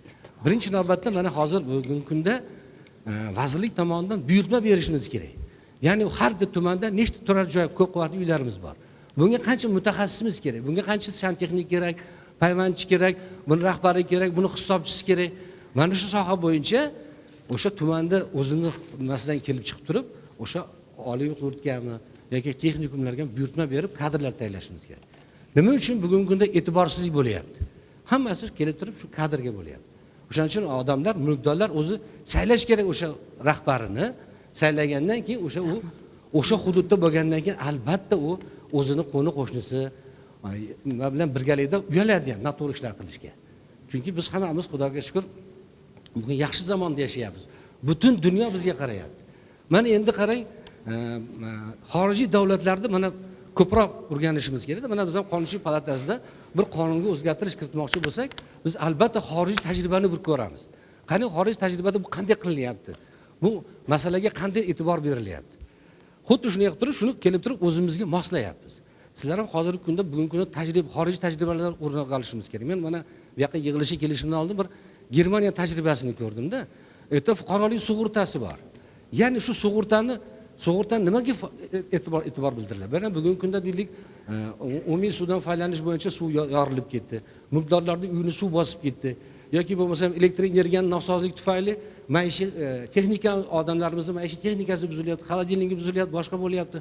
Uni qayerga borib murojaat qilishni ham bilmayapti. Agar o'sha sug'urtani targ'ib qilsak bugungi kunda, ya'ni o'sha boshqaruv servis kompaniyalarining birinchidan mas'uliyati oshadi. Ikkinchidan o'sha narsalarni bartaraf etish bo'ladi. Va yana qaytib kelamiz, yana kadrga to'g'ri kelyapti. Demak, o'sha yerda bugungi kundagi o'sha hududda joylashgan podstansiyani, suv tarmog'ini o'z vaqtida agar ekspluatatsiya qilinsa, uni o'z vaqtida texnik ko'rikdan o'tkazilsa, mana shu muammolar bo'lmaydi. Men savolim shunday iboratki, mana shu tajribalarni sizlar bugungi kunda ko'zlayapsizlarmi, yo'qmi? Rahmat. Haqiqatan ham savol o'rinli, savolingiz haqiqatan ham, chunki qayerda malakali kadrlar bo'lsa, o'sha jarayon demak rivojlanadi, o'sha joyda sifat bo'ladi, xizmatiga ham har qanday holatda. Demak, biz xorijiy tajriba masalasi bo'yicha demak bu sohada o'rganganmiz. Ya'ni qonunimizda ham demak ko'p qavatli uy-joylarni boshqarishda malaka attestatsiya sertifikatiga ega bo'lgan xodim demak rahbarlik qilish kerak. Bu bo'yicha vazirligimiz huzurida kompetensiyani rivojlantirish institutida demak bu narsalar tashkil etilgan. Demak, har bir holat bo'yicha demak belgilangan tartibda rahbar xodimi demak ko'p qavatli uy-joylarni boshqarish sohasida malaka sertifikatiga ega bo'lish kerak. Xorijiy tajribalarda rivojlangan mamlakatlarda o'rganib chiqqanimizda demak albatta hozirgi kunda ularda demak ko'p qavatli uy-joylarni boshqarish uchun iqtisodchi, misol uchun yurist yoki o'sha yo'nalishlar bo'yicha demak oliy ma'lumotga ega bo'lgan kadrlar demak talab qilinadi ko'p qavatli uy-joylarni boshqarish sohasida. Biz ham endilikda hozirgi kunda demak kelajakdagi maqsadlarimiz aynan o'sha ko'p qavatli uy-joylarni boshqarish sohasidagi mutaxassislarni demak oliy ma'lumot qilib chiqarish bu bo'yicha demak hurmatli prezidentimizning 48-sonli qarorida ham demak alohida chora-tadbir rejasida belgilab ketilganki, demak oliy o'quv yurtlarida demak o'sha texnik institutlarda demak belgilangan tartibda mana shu kommunal soha yo'nalishlari bo'yicha yo'nalishlarni ochish masalasi bo'yicha topshiriq ketgan. Demak, biz endi vazirlik sifatida yoki davlat tashkiloti sifatida ko'p qavatli uy-joylarni boshqarishda boshqarish organlari va joy mulkdorlari o'rtasidagi munosabatlarni tarozini palasida teng ushlashga majburmiz. Bu yo'nalish bo'yicha doimiy ishlarni amalga oshiramiz. Endi holatlarga keladigan bo'lsak, demak, vaqtida boshqaruv tashkilotlari tashkil etish jarayonida, tadbirkorlik subyektlari kirib kelish jarayonida demak qanaqa holatlar salbiy oqibatlarga ham olib kelgan. Ya'ni ko'p qavatli uy-joylarni boshqarish sohasida boshqaruvchi tashkilot sifatida ma'lum bir hududga kirib turib, milliard o'zidan investitsiya kiritib, o'ziga demak pulini qaytarib ola olmagan. Chunki ko'p qavatli uy-joylarni boshqarish sohasida umumiy yig'ilish protokoliga asosan ish bajarilgan, lekin bajarilmasdan demak u boshqa boshqaruv tashkilotiga umumiy yig'ilish qarori bilan o'tib ketgan holatlar ham juda ham ko'p. Lekin u jarayonda demak ishni bajarmasdan demak pul talab qilish jarayonlari ham bor. Bu jarayonda haqiqatan ham tan olish kerak. O'shaning uchun bizlar shaffof tizimni yaratish uchun mening uyim axborot biling tizimida bu imkoniyatlarni yaratganmiz. Kadrlar masalasida yana to'xtalib o'taman. Haqiqatan ham kadrlar masalasi demak bu jarayonda ham demak tarozining ikki pallasi bor deb turib tushunaman. Chunki demak qachonki qayerda demak malakali kadrlar bo'ladi. Demak yaxshi oylik berilgan joyda demak u yerda malakali kadrlar bo'ladi. Albatta bu narsa pulga taqaladigan masala. Demak bugungi kunda biz 3000 ga yaqin mutaxassislarni o'qitish masalasida rejamiz bor. U yerda shu lift ustasi bor, santexnik bor, elektrik bor, mana bu skuterlarni haydash uchun A1 toifadagi ana bu mutaxassislar hammasi, boshqaruv tashkiloti rahbarlari hammasi. Demak, o'qigandan keyin ertaga biz haqiqatan ham u yerga borib turib ishlaydi. Mutaxassis sifatida ishlaganga haqiqatan u mutaxassis bo'lib yetishdi. Lekin boshqaruv tashkilotlarida yetarli darajada unga pul beryaptimi? U pul berish uchun joy mulkdorlari o'z vaqtida pulni beryaptimi degan savollarga ham to'xtalib, bu jarayonda ham demak tizimli ravishda bosqichma-bosqich belgilangan tartibda ijrosini ta'minlash bu sohani demak jarayonlarni demak malakali kadrlar bilan tayyorlash uni ijtimoiy qo'llab-quvvatlash masalasini ham alohida urg'u berib turib, jarayonlarni demak normativ huquqiy hujjatlar orqali ta'minlash masalasini ko'rib chiqyapmiz. Assalomu alaykum, hurmatli ekspertlar. Men savolim quyidagicha edi. Yana yaqinda xabarlaringiz bor, Toshkent shahrida umuman respublikamizda anomal issiq kuzatildi va issiqda o'sha ko'p qavatli uyda turuvchilar, ayniqsa yosh yosh kattalar, yosh bolali oilalar juda qattiq qiynalishdi. Keyin svitlar o'chib turishdi bu issiqda. O'sha o'chganda masalan biz qonunchilik hujjatlarini o'rganganimizda boshqaruv servis kompaniyalariga o'sha ko'p qavatli uylarni muqobil energiya manbalari bilan ta'minlash, uzluksiz energiya bilan ta'minlash majburiyatlari ham yuklangan. Lekin ko'rishimiz mumkinki, aksariyat uylarda bu tizim haligacha bajarilmagan. Va buni kim nazorat qiladi, bu qachon bajariladi? Yana qo'shimcha bitta savolim bor edi, mumkin bo'lsa, boshqaruv servis kompaniyalarini ko'rsatgan xizmati qanchalik kafolatlangan va buni kim nazorat qiladi? Ya'ni aytaylik, lift buzildi, liftni tuzatdi yoki devor nurab tushganda uni ta'mirlashdi-yu, bir oydan keyin, bir haftadan keyin u yana ta'mirga muhtoj bo'lib qoldi. Keyingi ta'mir xarajatlari qanday qoplanadi va uni umuman boshqaruv servis kompaniyasining ko'rsatgan xizmati kafolatlanganmi, yo'qmi? Rahmat. Savol tushunarli. Demak, davlat rahbarimizda 57-sonli qarori bor.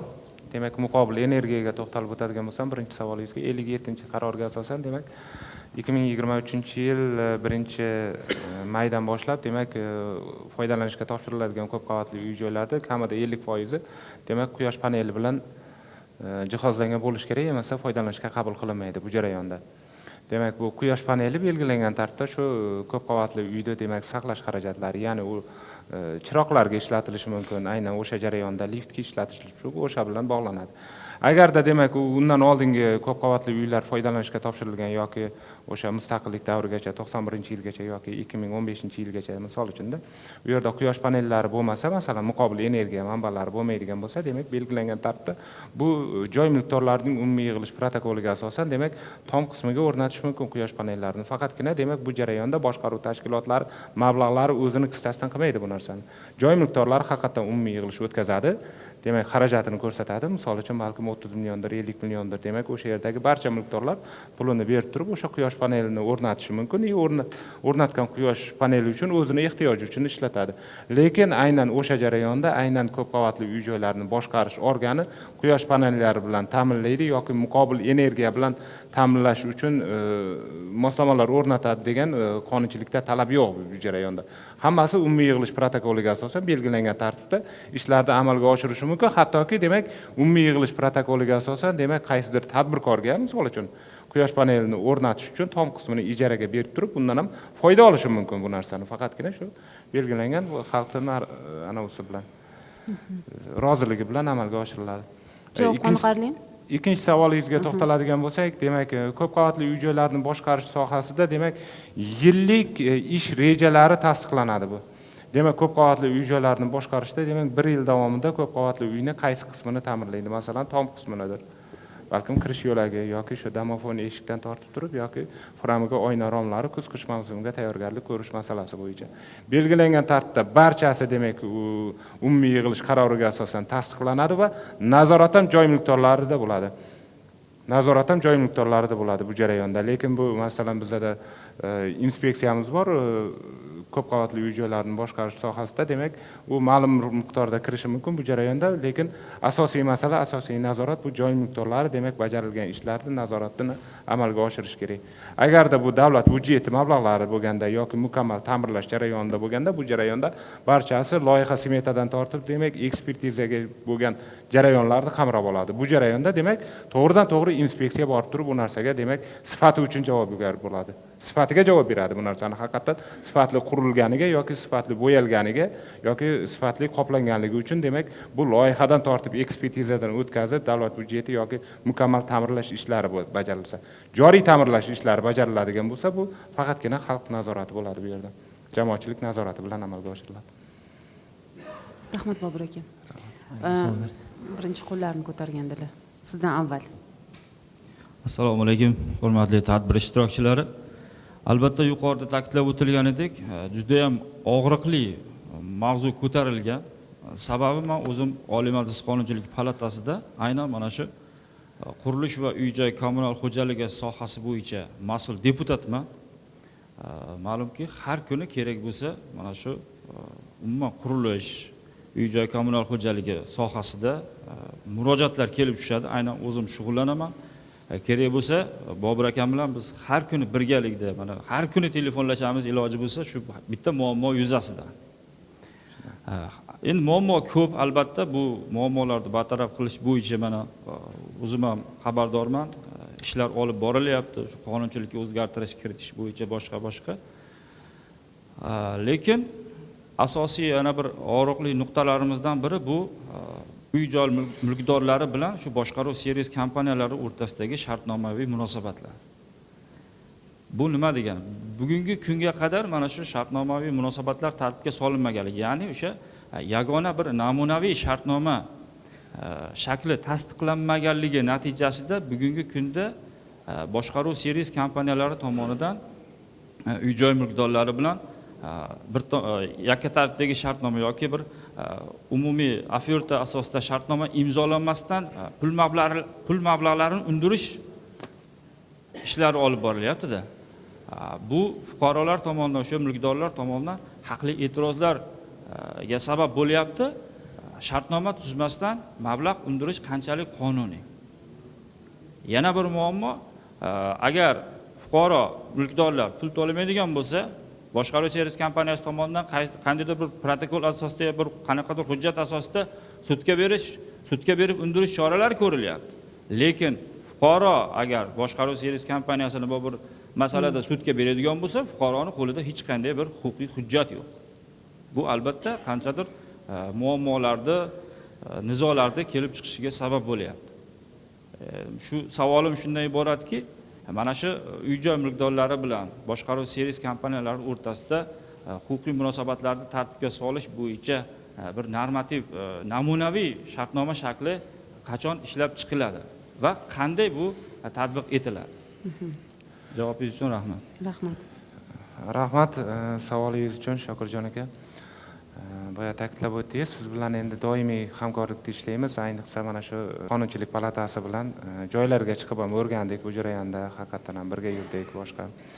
Lekin shartnomaviy munosabatlar haqiqatan ham bu masalada demak o'tgan yili demak o'sha qo'mita huzurida o'tkazilgan demak tadbir jarayonida ham mana shu muammo haqiqatan ham muammoligicha qoldi va davlat rahbarimizning 48-sonli qarorida demak aynan o'sha yerda namunaviy shartnomani ishlab chiqish masalasi ko'tarildi va raqobat qo'mitasi bilan birgalikda demak ichiga kirib bordik bu jarayonda demak va Adliya vazirligidan ro'yxatdan o'tkazish jarayonida demak davlat rahbarimizning demak qaroriga asosan demak namunaviy shartnomalarni tasdiqlashga monitoring e'lon qilinganligi sababli demak bu narsani demak namunaviy shartnoma sifatida davlat ro'yxatdan o'tkazira olmadik.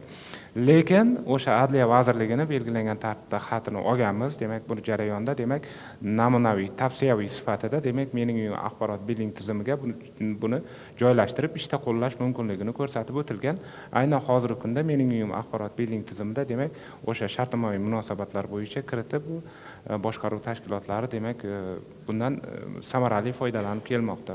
O'tgan yili bizning domimiz 30-dom, Oqqo'rg'on ko'chasidagi 30-dom yig'ilish bayonnomasiz Oqqo'rg'on servis BSKsiga biriktirib qo'yilgandi. Yig'ilish o'tkazib bayonnoma tuzib yana boshqatdan YPGga topshirganimizda bizga rad javobi keldi. Vajlardan biri bu akt priyon переdachi yo'qligi. Lekin Vazirlar Mahkamasining 853-qarori 15-B bandida uyni bevosita boshqaruvga biriktirish uchun zarur hujjatlar to'liq ro'yxatga keltirilgan va u ro'yxatda qabul qilish davlatnomasi, ya'ni akt priyon переdachi yo'q. Vazirlik norma nazarda tutmagan hujjatni qaysi huquqiy asosda talab qilmoqda? Va aynan shu asos bilan ro'yxatdan o'tkazishni rad etmoqda. Ya'ni o'sha ikkinchi savolim, ya'ni mana shu Oqqo'rg'on servis BSKsiga bizni imijimida o'tgan yil shu yozda bizga bildirmasdan o'tkazib qo'ygani qaysi asosda amalga oshirildi? Ya'ni vazirlikda xatti-harakatlari qaysi huquqiy asosda amalga oshirildi? Va uchinchisi, ya'ni savolim uchinchisi, Mirzo-Ulug'bek tumani sudlari aynan shu asoslar bo'yicha bevosita boshqaruvchilar, ya'ni samopravleniyalar foydasiga allaqachon ko'plab foydasiga, ya'ni qarorlar chiqargan. Ya'ni ko'plab mana shu majburiy tarzda imijmida bildirmasdan BSKlarga o'tkazib qo'ygan uylar sudga berib, bu qarorlarni nima qilishgan? Bekor qilishgan. Endi Vazirlar Mahkamasining 853-raqamli qarori talab qilmaydigan qabul qilish topshirish dalolatnomasi, ya'ni akt priyon передачani talab qilib, bevosita boshqaruvga oid jami nechta ariza rad etilgan? Bu aniq raqamlar bo'lsa aytishlaringizni so'rardim. Davlat xizmatlari orqali amalga oshiriladi. Demak, bu yerda ikki etapli jarayon, demak, hudud ko'radi. Hudud ko'rgandan keyin, demak, hudud ko'rish jarayoni boshqa hujjatlar ko'radi. Demak, vazirlik boshqa hujjat topshirish qabul qilish dalolatnomasi, demak, Vazirlar Mahkamasining 3-sonli qarorida immuniy ko'rsatib qo'yilgan. Demak, yangi boshqaruvchi tashkilot, demak, qabul qilish jarayonida topshirish qabul qilish dalolatnomasini eski boshqaruvchi tashkilotdan qabul qilib olinishi kerak. Belgilangan tartibda siz, demak, umumiy yig'ilish protokoliga asosan taqdim etgansiz. Demak, boshqaruvchi tashkilot sizga taqdim etmayapti, ma'lumot taqdim etmayapti. O'sha jarayonda inson omili bo'lganligi sababli, demak, mening uyim axborot biling tizimi orqali, demak, siz jo'natasiz. Endilikda o'zgartirish kiritiladi yaqinda. Agarda jo'natmagan taqdirda, siz akt bermagan taqdirda, mening uyim axborot biling tizimidagi mavjud ma'lumotlar orqali topshirish qabul qilish dalolatnomasi tuzildi deb hisoblanadi va bu jarayonda, demak, sud orqali keyingi etaplarda, demak, jarayonlar davom ettiririladi. Xo'p, uy-joy kommunal xo'jaligi bo'yicha Vazirlar Mahkamasi huzurida inspeksiya bor, to'g'rimi? Inspeksiyadan vakillar kelganmi? Shu bo'yicha siz nima deysiz? Mana fikringizni ayting. Aniq holat, jarayondagi holat. Avvalambor assalomu alaykum, hurmatli deputatlar, yig'ilish qatnashchilari. Men O'zbekiston Respublikasi Vazirlar Mahkamasi huzuridagi qurilish va uy-joy kommunal xo'jaligi sohasini nazorat qilish inspeksiyasidanman. Muhtaram yurtboshimizda 2025-yil 14-aprildagi 66-farmoni bilan ushbu inspeksiya mustaqil tashkilot qilib yuritilyapti. Vazirlar Mahkamasining 2025-yil 22-sentyabrdagi 602-sonli qarori bilan inspeksiyaning nizom tasdiqlangan. Ushbu nizomda inspeksiya ko'p qavatli uylarni boshqarish va saqlash sohasida vakolatli organ hisoblanadi hamda unga vazifalar belgilangan ko'p qavatli uylarni umumiy mulklari, tutash hududlari hamda ko'p qavatli uylarda yashovchi joylar mulkdorlari tomonidan o'zboshimchalik bilan o'zgartirishga yo'l qo'ymaslik hamda ko'p qavatli uylarda boshqarish organlari boshqarish qoidalariga rioya etilishi hamda ko'p qavatli uylardagi ta'mirlash ishlarini davlat dasturlari asosida tizimli ta'mirlanishini nazorat qilish hamda ko'p qavatli uylarda boshqarish organlari hamda joylar mulkdorlari tomonidan issiqlik tizimini ta'minotini normativ hujjatlarga rioya etilishi ustidan davlat nazoratini olib boradi. Endi faoliyatini bilamiz inspeksiyani. Mana shu holat bo'yicha nima fikr bildirasiz? Nima javob berasiz? Bu bo'yicha hozir mana bu qurilish vazirligimizdan kelgan vakil to'g'ri javob berdi. Bunday holatda men yana bir qo'shib bu savolni javobini takrorlamoqchi emasman. Qo'shimcha aytamanki, agar hozirgi kunda aytildiki, inson omili qatnashyapti. Agar shunda hozir agar o'sha boshqarish organidan ikkinchi yangi tashkil etilgan boshqarish organiga qabul qilish topshirish dalolatnomasi umumiy mulkni o'sha tegishli barcha hujjatlari, o'sha uy bilan bog'liq texnik holatlar, uy bilan bog'liq hujjatlari o'sha men taklif beramanki, bunda o'sha yangi tashkil etilayotgan boshqa organdagi komissiya tuzilgan holatda o'shani dalolatnoma tuzilishi kerak. Dalolatnoma tuzilib, haqiqatan ham o'sha ko'p qavatli uylardagi tayanch to'siqlarga terilmaganmi, o'sha ichki kommunikatsiyalardagi holatlar normal holatdami va shu bu bo'yicha bog'liq barcha uyga tegishli bo'lgan texnik holatdagi hujjatlarni dalolatnoma rasmiylashtirib, o'sha vazirlikdan o'sha mening uyim biling tizimiga yuklash kerak. Dalolatnoma tuzilganmi? Dalolatnoma tuzilgan. 2021-yil biz ajralib chiqqanda dalolatnoma tuzganmiz va bevosita 25-yilda mana shu yozda biz o'sha bilib qolganimizda imijimida shu raislar, shu mahalla raisi bilan nima qilishgan, o'sha hokimni protokoli bilan o'tkazib yuborishgan. Unda ham bilib qolganimizdan keyin yana bitta yig'ildikda yana boshqatdan chiqish bo'yicha dalolatnoma tuzib, o'sha dalolatnoma kopiyasini yubordik. Hokimiyatga yubordik boshqa. Hatto biz o'sha 21-yilda chiqqanimizdayoq hammani xabardor qilganmiz. Ko'rsatilgan tartibda hokimiyat, vazirlik, inspeksiya, mahalla, uchastkovoygacha xat yuborganmiz. Rahmat. Endi inspeksiya bo'yicha aka, uzr, agar bitta savolim bor. Hozir mana как раз prezident xalq qabulxonasidan kelyapman, hozir ariza topshirib kelyapman. Hurmatli prezidentimiz Shavkat Miromonovich nomlariga, ya'ni mana shu inspeksiya tarafidan mana shu oxirgi 3 oy davomida непосредственное управление, самоуправлениялар bo'layotgan ta'qib kuchaygani haqida, ya'ni bir qanaqadir asossiz tekshiruvlar, bir narsalar bo'layotgani haqida hozir keng jamoatchilik juda xabardor. Buni mana TSJ Kaksinimiz degan gruppa bor, undan ko'rsalar ham bo'ladi. Mana shu xatimni ham mazmuni, zaявleniya ham mazmuni shundan iborat va sizga savol bermoqchiman bevosita. Mana shu oy kirishi bilan mana shu samopravleniyalarga mana shu reyestrdan chiqarish maqsadida ataylabdan bitta, ikkita, uchta, to'rtta srazu ketma-ket to'rtta, beshta shtraf bosib tashlayapti-da inspeksiya. Xuddi shunaqa tekshiruvlar samopravleniyalarga nisbatan bo'lyapti. Buni mayli, как бы qabul qilamiz, lekin xuddi shunaqa tekshiruvlar nechta BSKga nisbatan qabul qilindi va qanday choralar ko'rildi? Nechta shtraf yozib berildi? Nechta BSK nimadan chiqarildi, masalan, reyestrdan chiqarildi? Rahmat. Savolingiz o'rinli. Nazorat qilish inspeksiyasi o'sha obyektga borayotganda yoki o'sha subyektga borayotganda albatta asos bilan boradi. O'z boshimcha uning faoliyatiga aralashish yo'l qo'yilmaydi. Qachonki o'sha joylar miqdorlaridan tushgan murojaatlar yoki ammo axborotlarga chiqqan, ijtimoiy tarmoqlarga chiqqan holatlar bo'yicha borib o'rganiladi, birinchisi.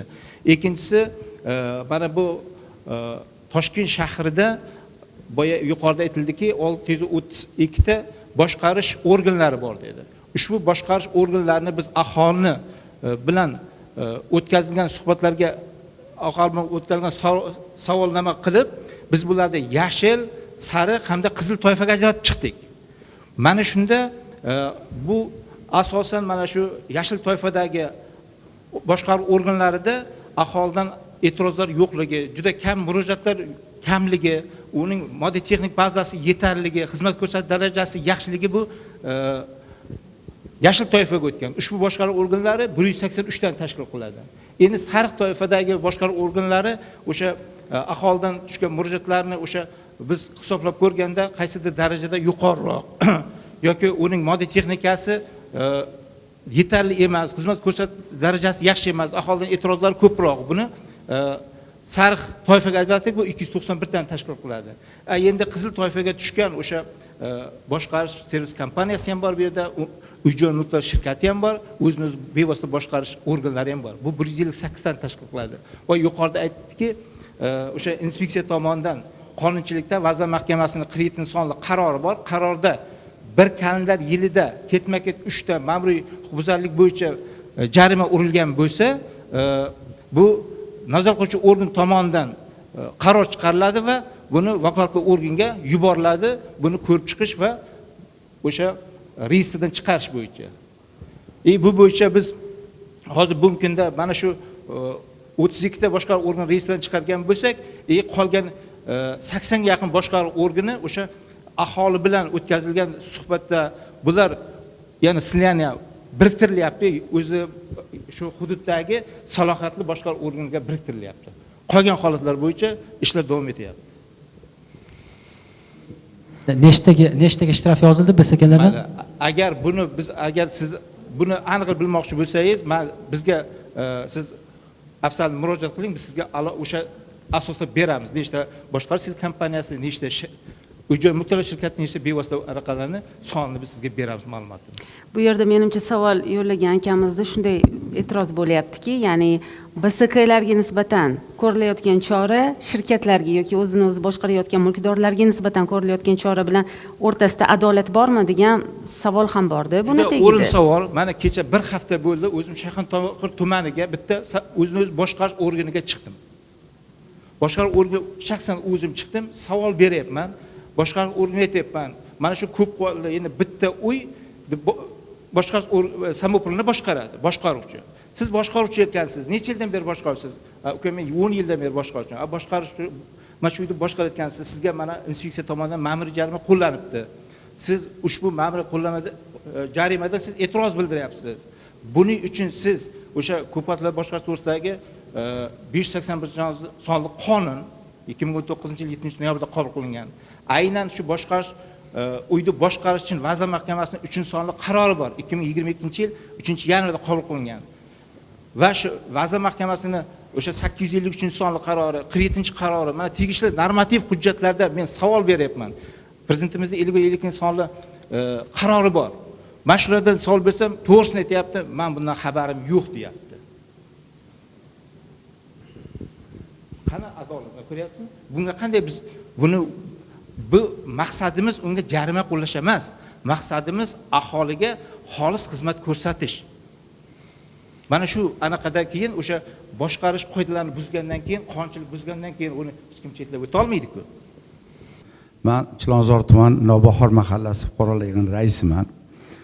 Bizning hududimizda hozir mana 16 dom bo'lsa, 3 ta kompaniya xizmat ko'rsatyapti. Shu BSKlar tashkil bo'lganidan 4 yil 5 yil bo'lgan bo'lsa, hozir bitta kompaniyamiz bor, shu 4 marta o'zini o'zgartirdi. Bizning ham xabarimiz bo'lmay qo'yapti. Hozir bo'linib shu 16 domga 3 ta kompaniya boshqaruv servis kompaniyalari xizmat ko'rsatyapti. Endi bizani uni nazorat qilishimiz to'g'ri aytasiz, jamoatchilik nazorati uni qilib boryapmiz. Endi kerakli javoblarni bir vaqtda ololmay qolyapmiz. Shuni men bitta taklif ham bermoqchi edim. Har bitta protokol bo'ladimi, majlis bo'ladimi, shu mahallaga xat bilan murojaat qilishmi yoki birorta bir ma'lumot berish masalasini ham ko'tarsalar yaxshi bo'lardi. Jamoatchilik shunda boradi. Kengashimiz bor mana. Muxtor aka bilasiz, mahallalarning kengash a'zolarimiz bor, nuroniylarimiz bor, aktivist deymiz, faollarimiz bor. Ana shular bilan shu masalalarni ham ko'tarardik. Mana menga o'xshagan hozirgi norozichilik, odamlar o'rtasidagi to'lovlar masalasi bo'ladimi? Yordam beramiz to'lov masalasiga. Nimaga to'lamaydi? Suvdan foydalanyapti, sizlar o'shani yetkazib beryapsizlar, misol uchun elektrini to'g'rilab beryapsizlar, nima sababdan to'lash kerak emas? Insonlar to'lash kerak. Bu narsani hali targ'ibotini ham biz ham qilib beramiz, raislar sifatida. Endi demoqchi bo'lmayki, shu narsani bizani raislarni ham ma'lumot berib qo'yishinglarni nima qilardim. Yana bitta ikkinchi savolim shu yerda shunaqa bo'lyaptiki, endi aholimiz har xil holatda yashaydi. Ko'p qavatli uylarimiz juda ko'p. Bizda uylarning ichida rekonstruksiya qilish masalalari. Spalnisini olib balkonga olib chiqyapti, balkonni olib chiqib kuxnyaga olib kiryapti. Shunda inspeksiyalarni chaqiramiz har qayerda. Endi hozir kadastr organlari shu bitidimiz shularda bo'lardi. Hozir vazirlar mahkamasi, prezident administratsiyasiga o'tgan deyildi, qarorga asoslanib. Endi qanaqandir mahal tumanlar bo'yicha bir inspeksiyani belgilash mumkinmi? O'shalarni bizga telefonlarini, ma'lumotlarini tarqatilmaganda, gap ochig'i mana Muxtor aka bilmadim, sizlarda bordir informatsiya, benda hozir shu narsa informatsiya yo'q. Ko'p mahallalarimizda shu kim nazorat qila oladi? Mana shu qaysi inspektor shotga biriktirilgan. Uyini yarmini bizib qo'yibdi-da, chiroyli qilibdi. Uni chaqirib kelganimizcha o'sha qurib boshqatdan bitkazib yuboryapti. Borchi qurilishni boshlayapti-da, u zaybga berib uni keltirganimizcha o'sha bu uy bitib qo'yapti.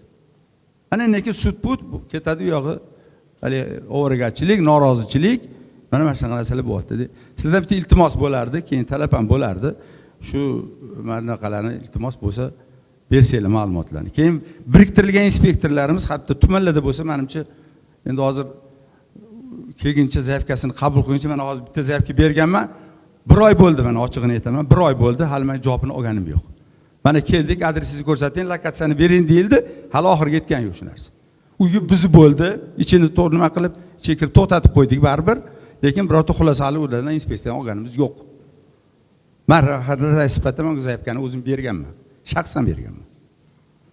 Endi demoqchiman shularni ma'lumotlarni berish masalalarida yordam bersanglar deyotdik. O'zi avval ham inspeksiyaga bunday murojaatlar bo'lganmi? Nima bu bo'yicha choralar ko'rilmagan?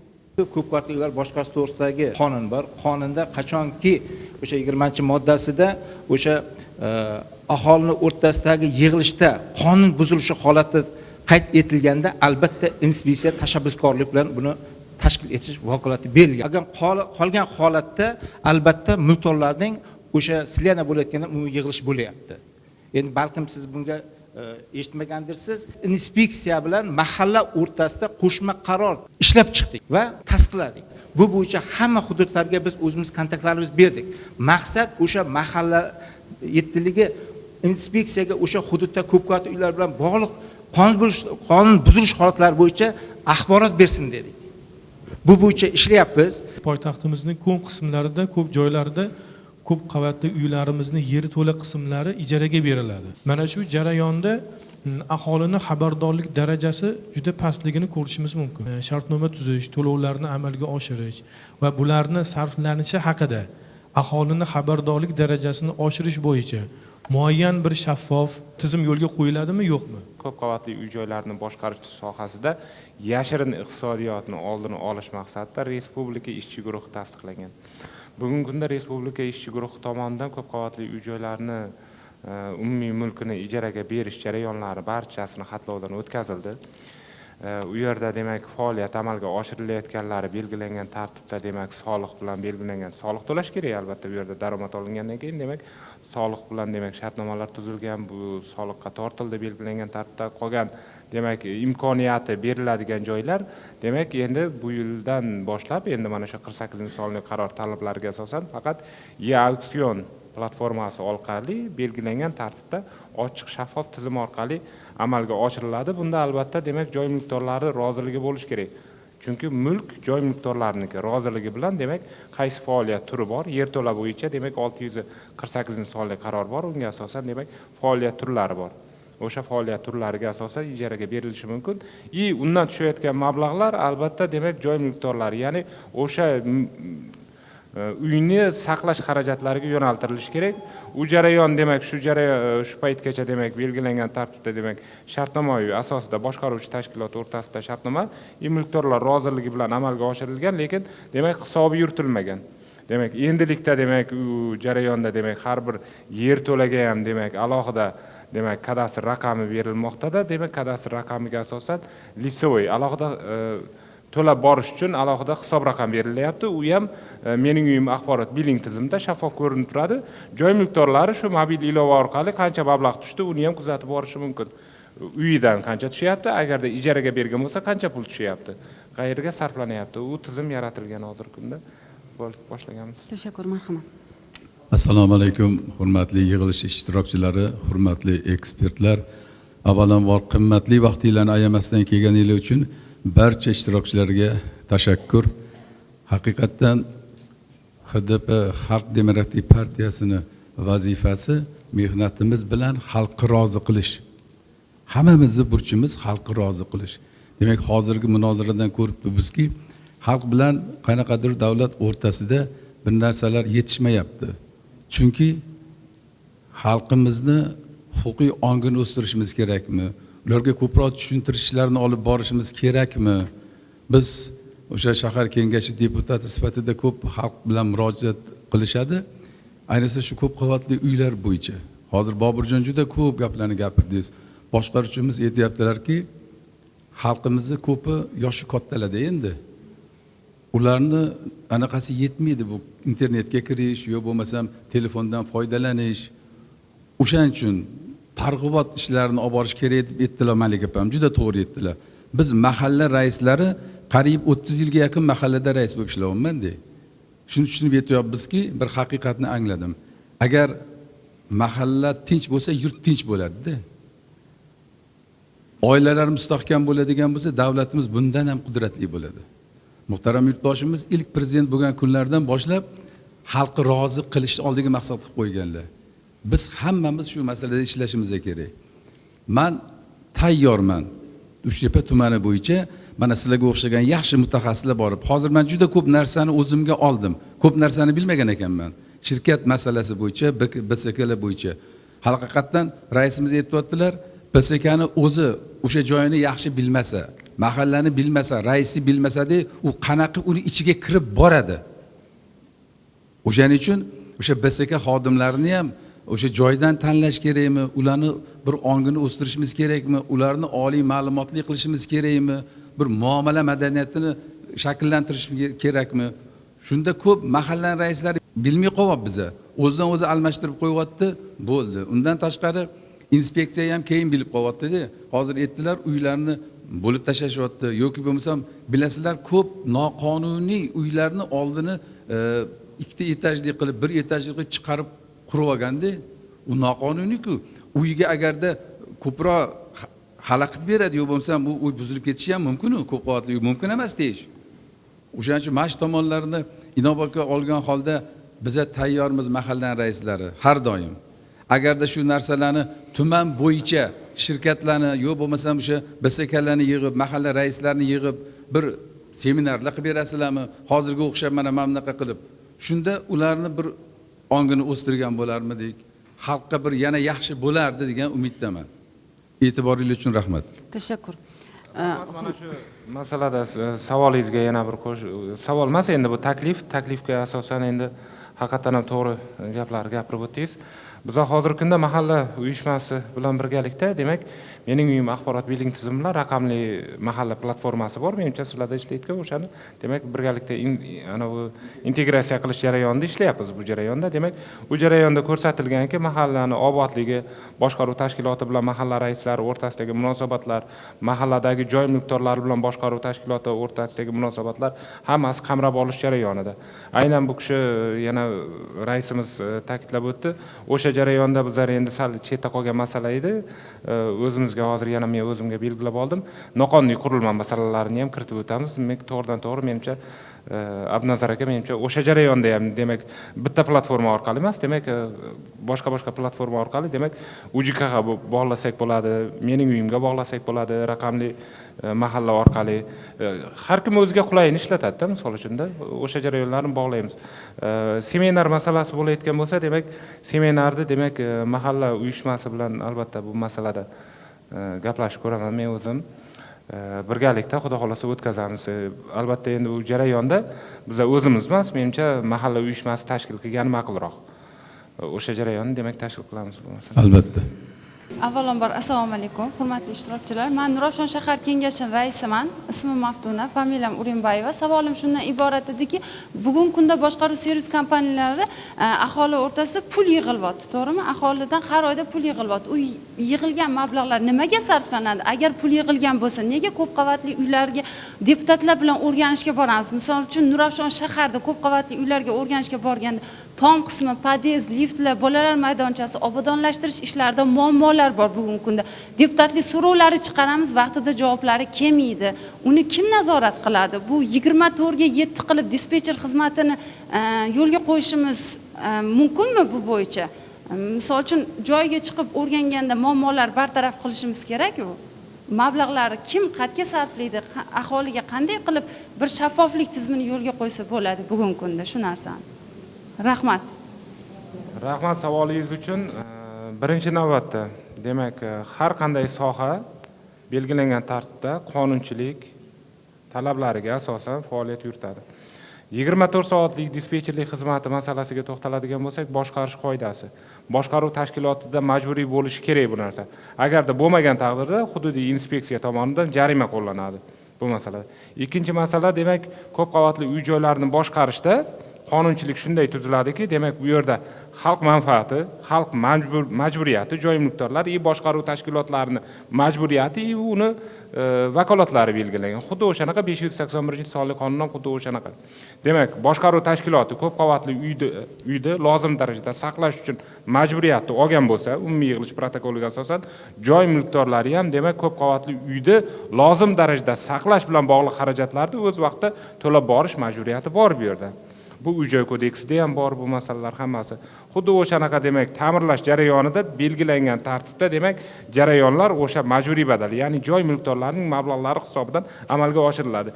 Demak, boshqaruv tashkilotlari yoki shirkatlar masalasiga to'xtaladigan bo'lsak, hozirgi kunda tizim shunday shaffoflashish masalasi ketyaptiki, har 3 oylik ma'lumotni kiritib boradi. Bizda boshqaruv tashkiloti faqat bu emchichi, tadbirkor deb turib farqlashimiz mumkindir avval. Lekin hozirgi kunda boshqaruvchi tashkilotlar oldindan xizmat ko'rsatyapti bu. O'sha bilan farqi bor. Oldindan xizmat ko'rsatyapti, ko'rsatgan xizmati uchun pulini olyapti.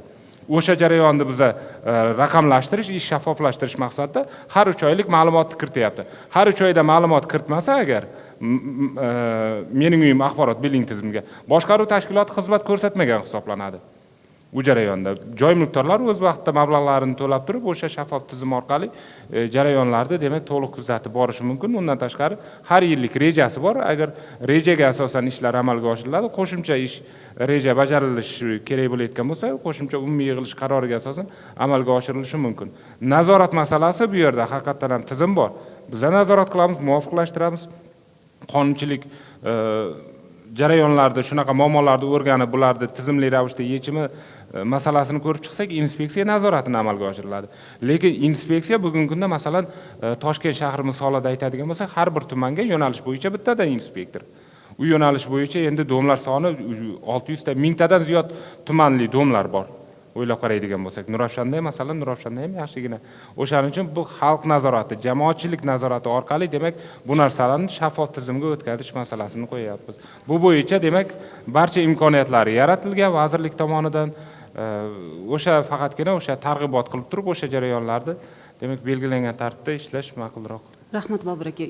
Savollarda bitta e'tiroz bo'ldi-da, shu yig'ilayotgan mablag'lar, badallar nimaga sarflanyapti degan e'tiroz o'zi asosiy e'tirozlarning ichida ham ko'p-da.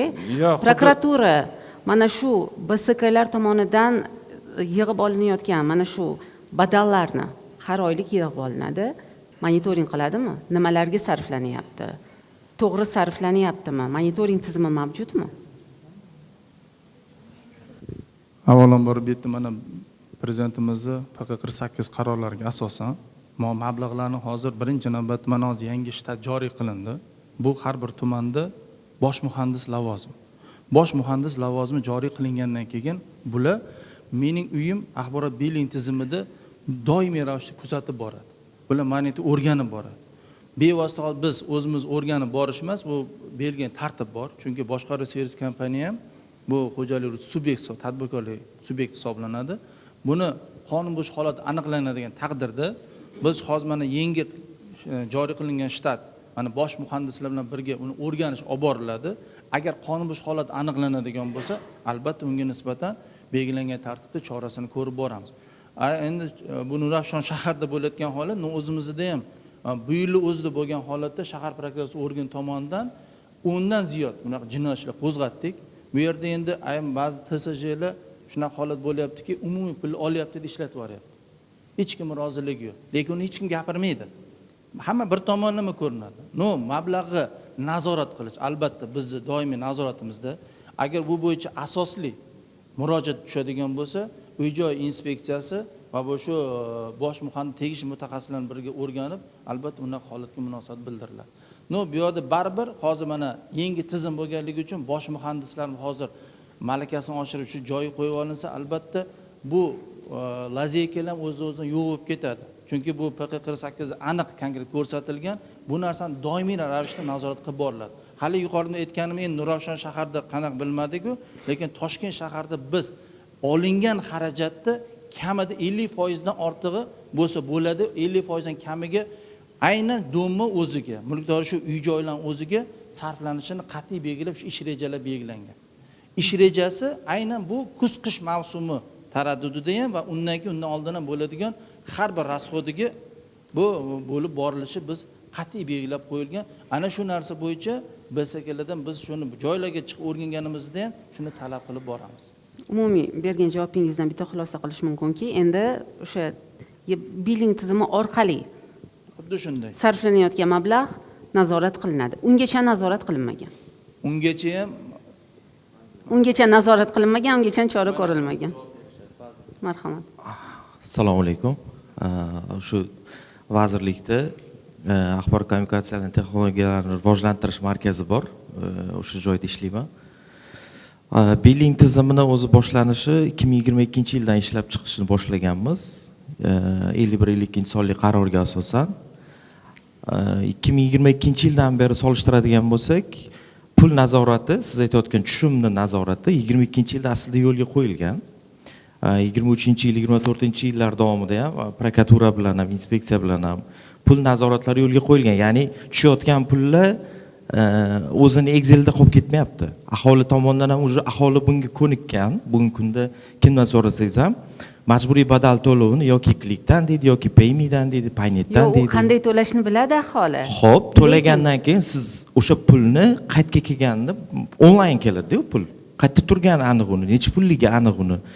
O'sha hozir har bitta mulkdorning o'zini kabinetida o'sha dom bo'yicha tushgan pulni summasi ko'rinadi. Mana necha pul tushgani o'sha domga bu oyda necha pul to'lash kerak edi-yu, necha pul tushgani ko'rinadi. O'shandan ham kelib chiqib, misol uchun kam tushganmi, ko'p tushganmi, nazoratni o'zlari bemalol qila oladi. Aytmoqchi bo'lganim, mening uyim orqali nazoratni qilsa bo'ladi. Bugungi kunda bemalol mulkdorlarning o'zi.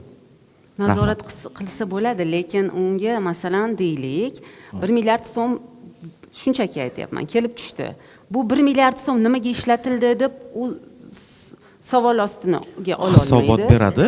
Hisobot beradi, Hisobot to'g'ri. beradi. Yana bitta savol tug'iladi-da bu yerda.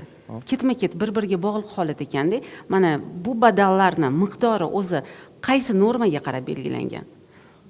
O'zi umuman tizimga mablag' o'sha sarflanishi, mablag' ajratilishi normasi chuqur tahlillarga asoslanib belgilanishi kerak-da, to'g'rimi? Nimaga asosan, qaysi normaga asosan belgilangan? Va deylik 75 ming so'm, adashmasam shunday. Bu ko'p qavatli, mana xalq tilida aytganda novostroykilar deymiz. Har oyda badal to'lanadi. Lekin ko'p qavatli uylarni shu moddiy texnik bazasi, quvvatlari juda ham yaxshi, lekin eski domlar ham bor-da. Bu yerga ko'proq mablag' kerak. Bu yerda o'sha lift bilan bog'liq, tom yopgichlar bilan bog'liq, xavfsizlik bilan bog'liq muammolar juda ko'p uchraydi. Ko'p qavatli binoda bu holat uchraydi, lekin kamida 2-3 yil bu yerga unaqa katta mablag' kerak emas.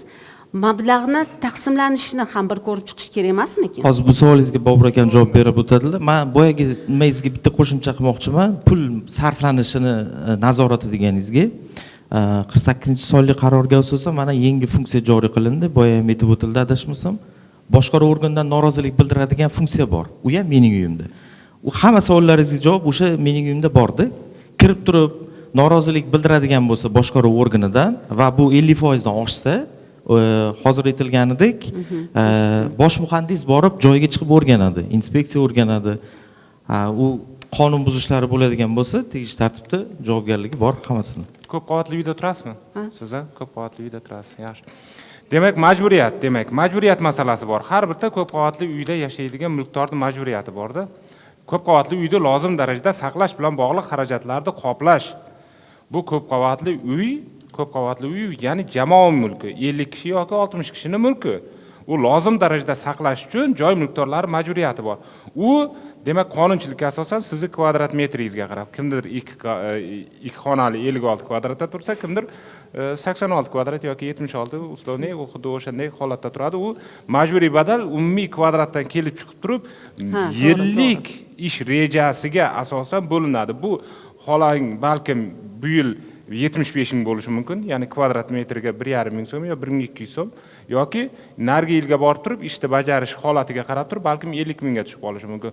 Bu yerda bitta masala turibdi. Joy mulkdorlari o'zining mulkiga nisbatan qanchalik ehtiyotkorona munosabatda bo'lsa, u joy mulkdorlarining kissasiga foyda. Ya'ni aytayotganim, demak, ko'p qavatli uyda kirish yo'lagi masalan o'rtacha shenka normalariga asosan 5 yilda qayta ta'mirlash masalasi bo'ladigan bo'lsa, demak, o'sha yerdagi mulkdorlar masalan unga ehtiyotkorona munosabatda bo'lsa, 5 yilda demak lozim darajada saqlanishi mumkin. Yoki agarda u ehtiyotkorona munosabatda bo'lmasa, demak 3 yilda u ta'mirtalab holatga keladi. Demak, boshqaruvchi tashkilot yana uni smetasiga kiritishga majbur. Ya'ni 3 yildan keyin yana u smetasiga kiritib turib, buni ta'mirlashimiz kerak deb turib, uni summasi yana ortadi. U albatta belgilangan tartibda, shaffof o'zi belgilangan tartibda tizim bor. Ya'ni majburiy badallar qayerdan kelib chiqadi? Ya'ni bu xarajatlardan kelib chiqadi. Bu yiliga o'suvchanlik emas bu. Bu yilgi siz to'layotgan 75 ming so'm pulingiz narigi yilga 65 ming so'm bo'lishi mumkin. Chunki rejadagi ishlarni siz bajarasiz. Bajarganingizda kamayishi mumkin yoki ko'payishi mumkin. Siz o'sha lozim darajada bajarilgan ishlarni umumiy yig'ilish protokolida demak belgilanadi, tasdiqlanadi. Siz o'shanga belgilangan miqdordagi pulni to'lab borishingiz kerak. Boshqaruv tashkiloti o'sha bajarilgan ishlar uchun sifati uchun javob beradi, qilingan ishi uchun pulini oladi. Demak, nazorat masalasiga keladigan bo'lsak, nazorat masalasi demak, mening uyim axborot billing tizimida har bir uy kesimida alohida hisob raqam ochilgan, o'sha orqali shaffof tizimida yuritib boriladi. Agarda siz mobil ilova orqali siz kuzatishingiz mumkindir. Men imkoni bo'lmadi mana bu yerda ko'rsatishda. Agar ko'rsatilganda bunaqa savollar bo'lmasligi kerakda. Ilovani ochib qarasangiz, demak, o'sha ko'p qavatli uy, masalan 56-uyda turadigan bo'lsangiz, 56-uyda demak, bir oyda demak, qancha mablag' tushdi? Mablag' tushdi, ko'rinib turadi. Bir yilda qancha tushdi masalan, yil oxirida ko'rsangiz, qancha debitorka bor, qancha mablag' sarflagan. Boshqaruv tashkilotiga biz majburiyat yuklayapmiz. Har 3 oyda ma'lumotni kiritib bor deb turib. Har 3 oyda demak, balkim boshqaruvchi tashkilot balkim ko'p qavatli uyda masalan 10 million so'm deylik, pul mablag'i tushdi, lekin boshqaruvchi tashkilot 20 million so'mlik ishni bajarib qo'ygan bo'lishi ham mumkin. Misol uchun, agarda boshqaruvchi tashkilot 20 million so'm ishni bajarmagan, demak 10 million so'm joy mulkdorlari qarzdor bo'ladi. Bu yerda chunki boshqaruv tashkiloti bajarib qo'yadigan joylar ham ko'p. Agarda 20 million so'm joy mulkdorlari mablag' to'lab turib, agar boshqaruv tashkiloti 10 millionlik ish bajaradigan bo'lsa, sizga hisoblangan 10 million so'm pul demak chegirib tashlanadi. Bajarilmagan ish uchun yoki nargi yilga yoki kelasi yilga qilinadigan ishlar uchun umumiy yig'ilish protokoli uchun kelishiladi. Umumiy yig'ilish protokoli bilan. Bu jarayonda shaffof tizim yaratilgan. Faqat bu narsani demak to'g'ri talqin qilish kerak, to'g'ri qabul qilish kerak. Buni nazorat ham xuddi o'sha tizim orqali. Tashakkur. O'zi bu sohada yagona nazorat qiluvchi nima deydi? Kuch bu aslida fuqarolar. Fuqarolar o'zini, uyini, sifatni, xizmatni nazorat qilishiga qarab bu jarayon o'zgarib boraveradi. Tizim sekin asta yo'lga tushib boraveradi. Organ xodimlari ham, tashkilot xodimlari ham, vazirliklar ham, bular hammasi xizmat ko'rsatuvchi organ. Bu yaxshi xonadonda yaxshi xizmatlarni ko'radigan ham biz, sifatsiz xizmatlarni ko'radigan ham biz. Ya'ni o'sha huquqlarimizni bilgan holda talabni to'g'ri qo'ya olsak va majburiyatlarimizni ham menimcha vaqtida bajara olsak, bunday savollarga o'rin qolmaydi va biling tizimi ham menimcha juda ko'p savollarga javob bo'ladi, nuqta qo'ya oladi. Bugun menimcha bu sohaga, bu yo'nalishga, muammolarga ham to'xtalib o'tdik va mana ekspertlarimiz yozib olgan joylari ham bo'ldi, muammoli holatlar o'rtaga tashlandi va ularga menimcha yechim ham bo'ladi vaqti kelib. Barchaga aziz vaqtingizni ayamasdan kelganingiz uchun tashakkur aytamiz. Ekspertlarimizga alohida rahmat. Keyingi munozara maydonlarida ham birgalikda yaxshi kayfiyatda ko'rishamiz deb o'ylayman. Tashakkur. Barchaga rahmat. Rahmat.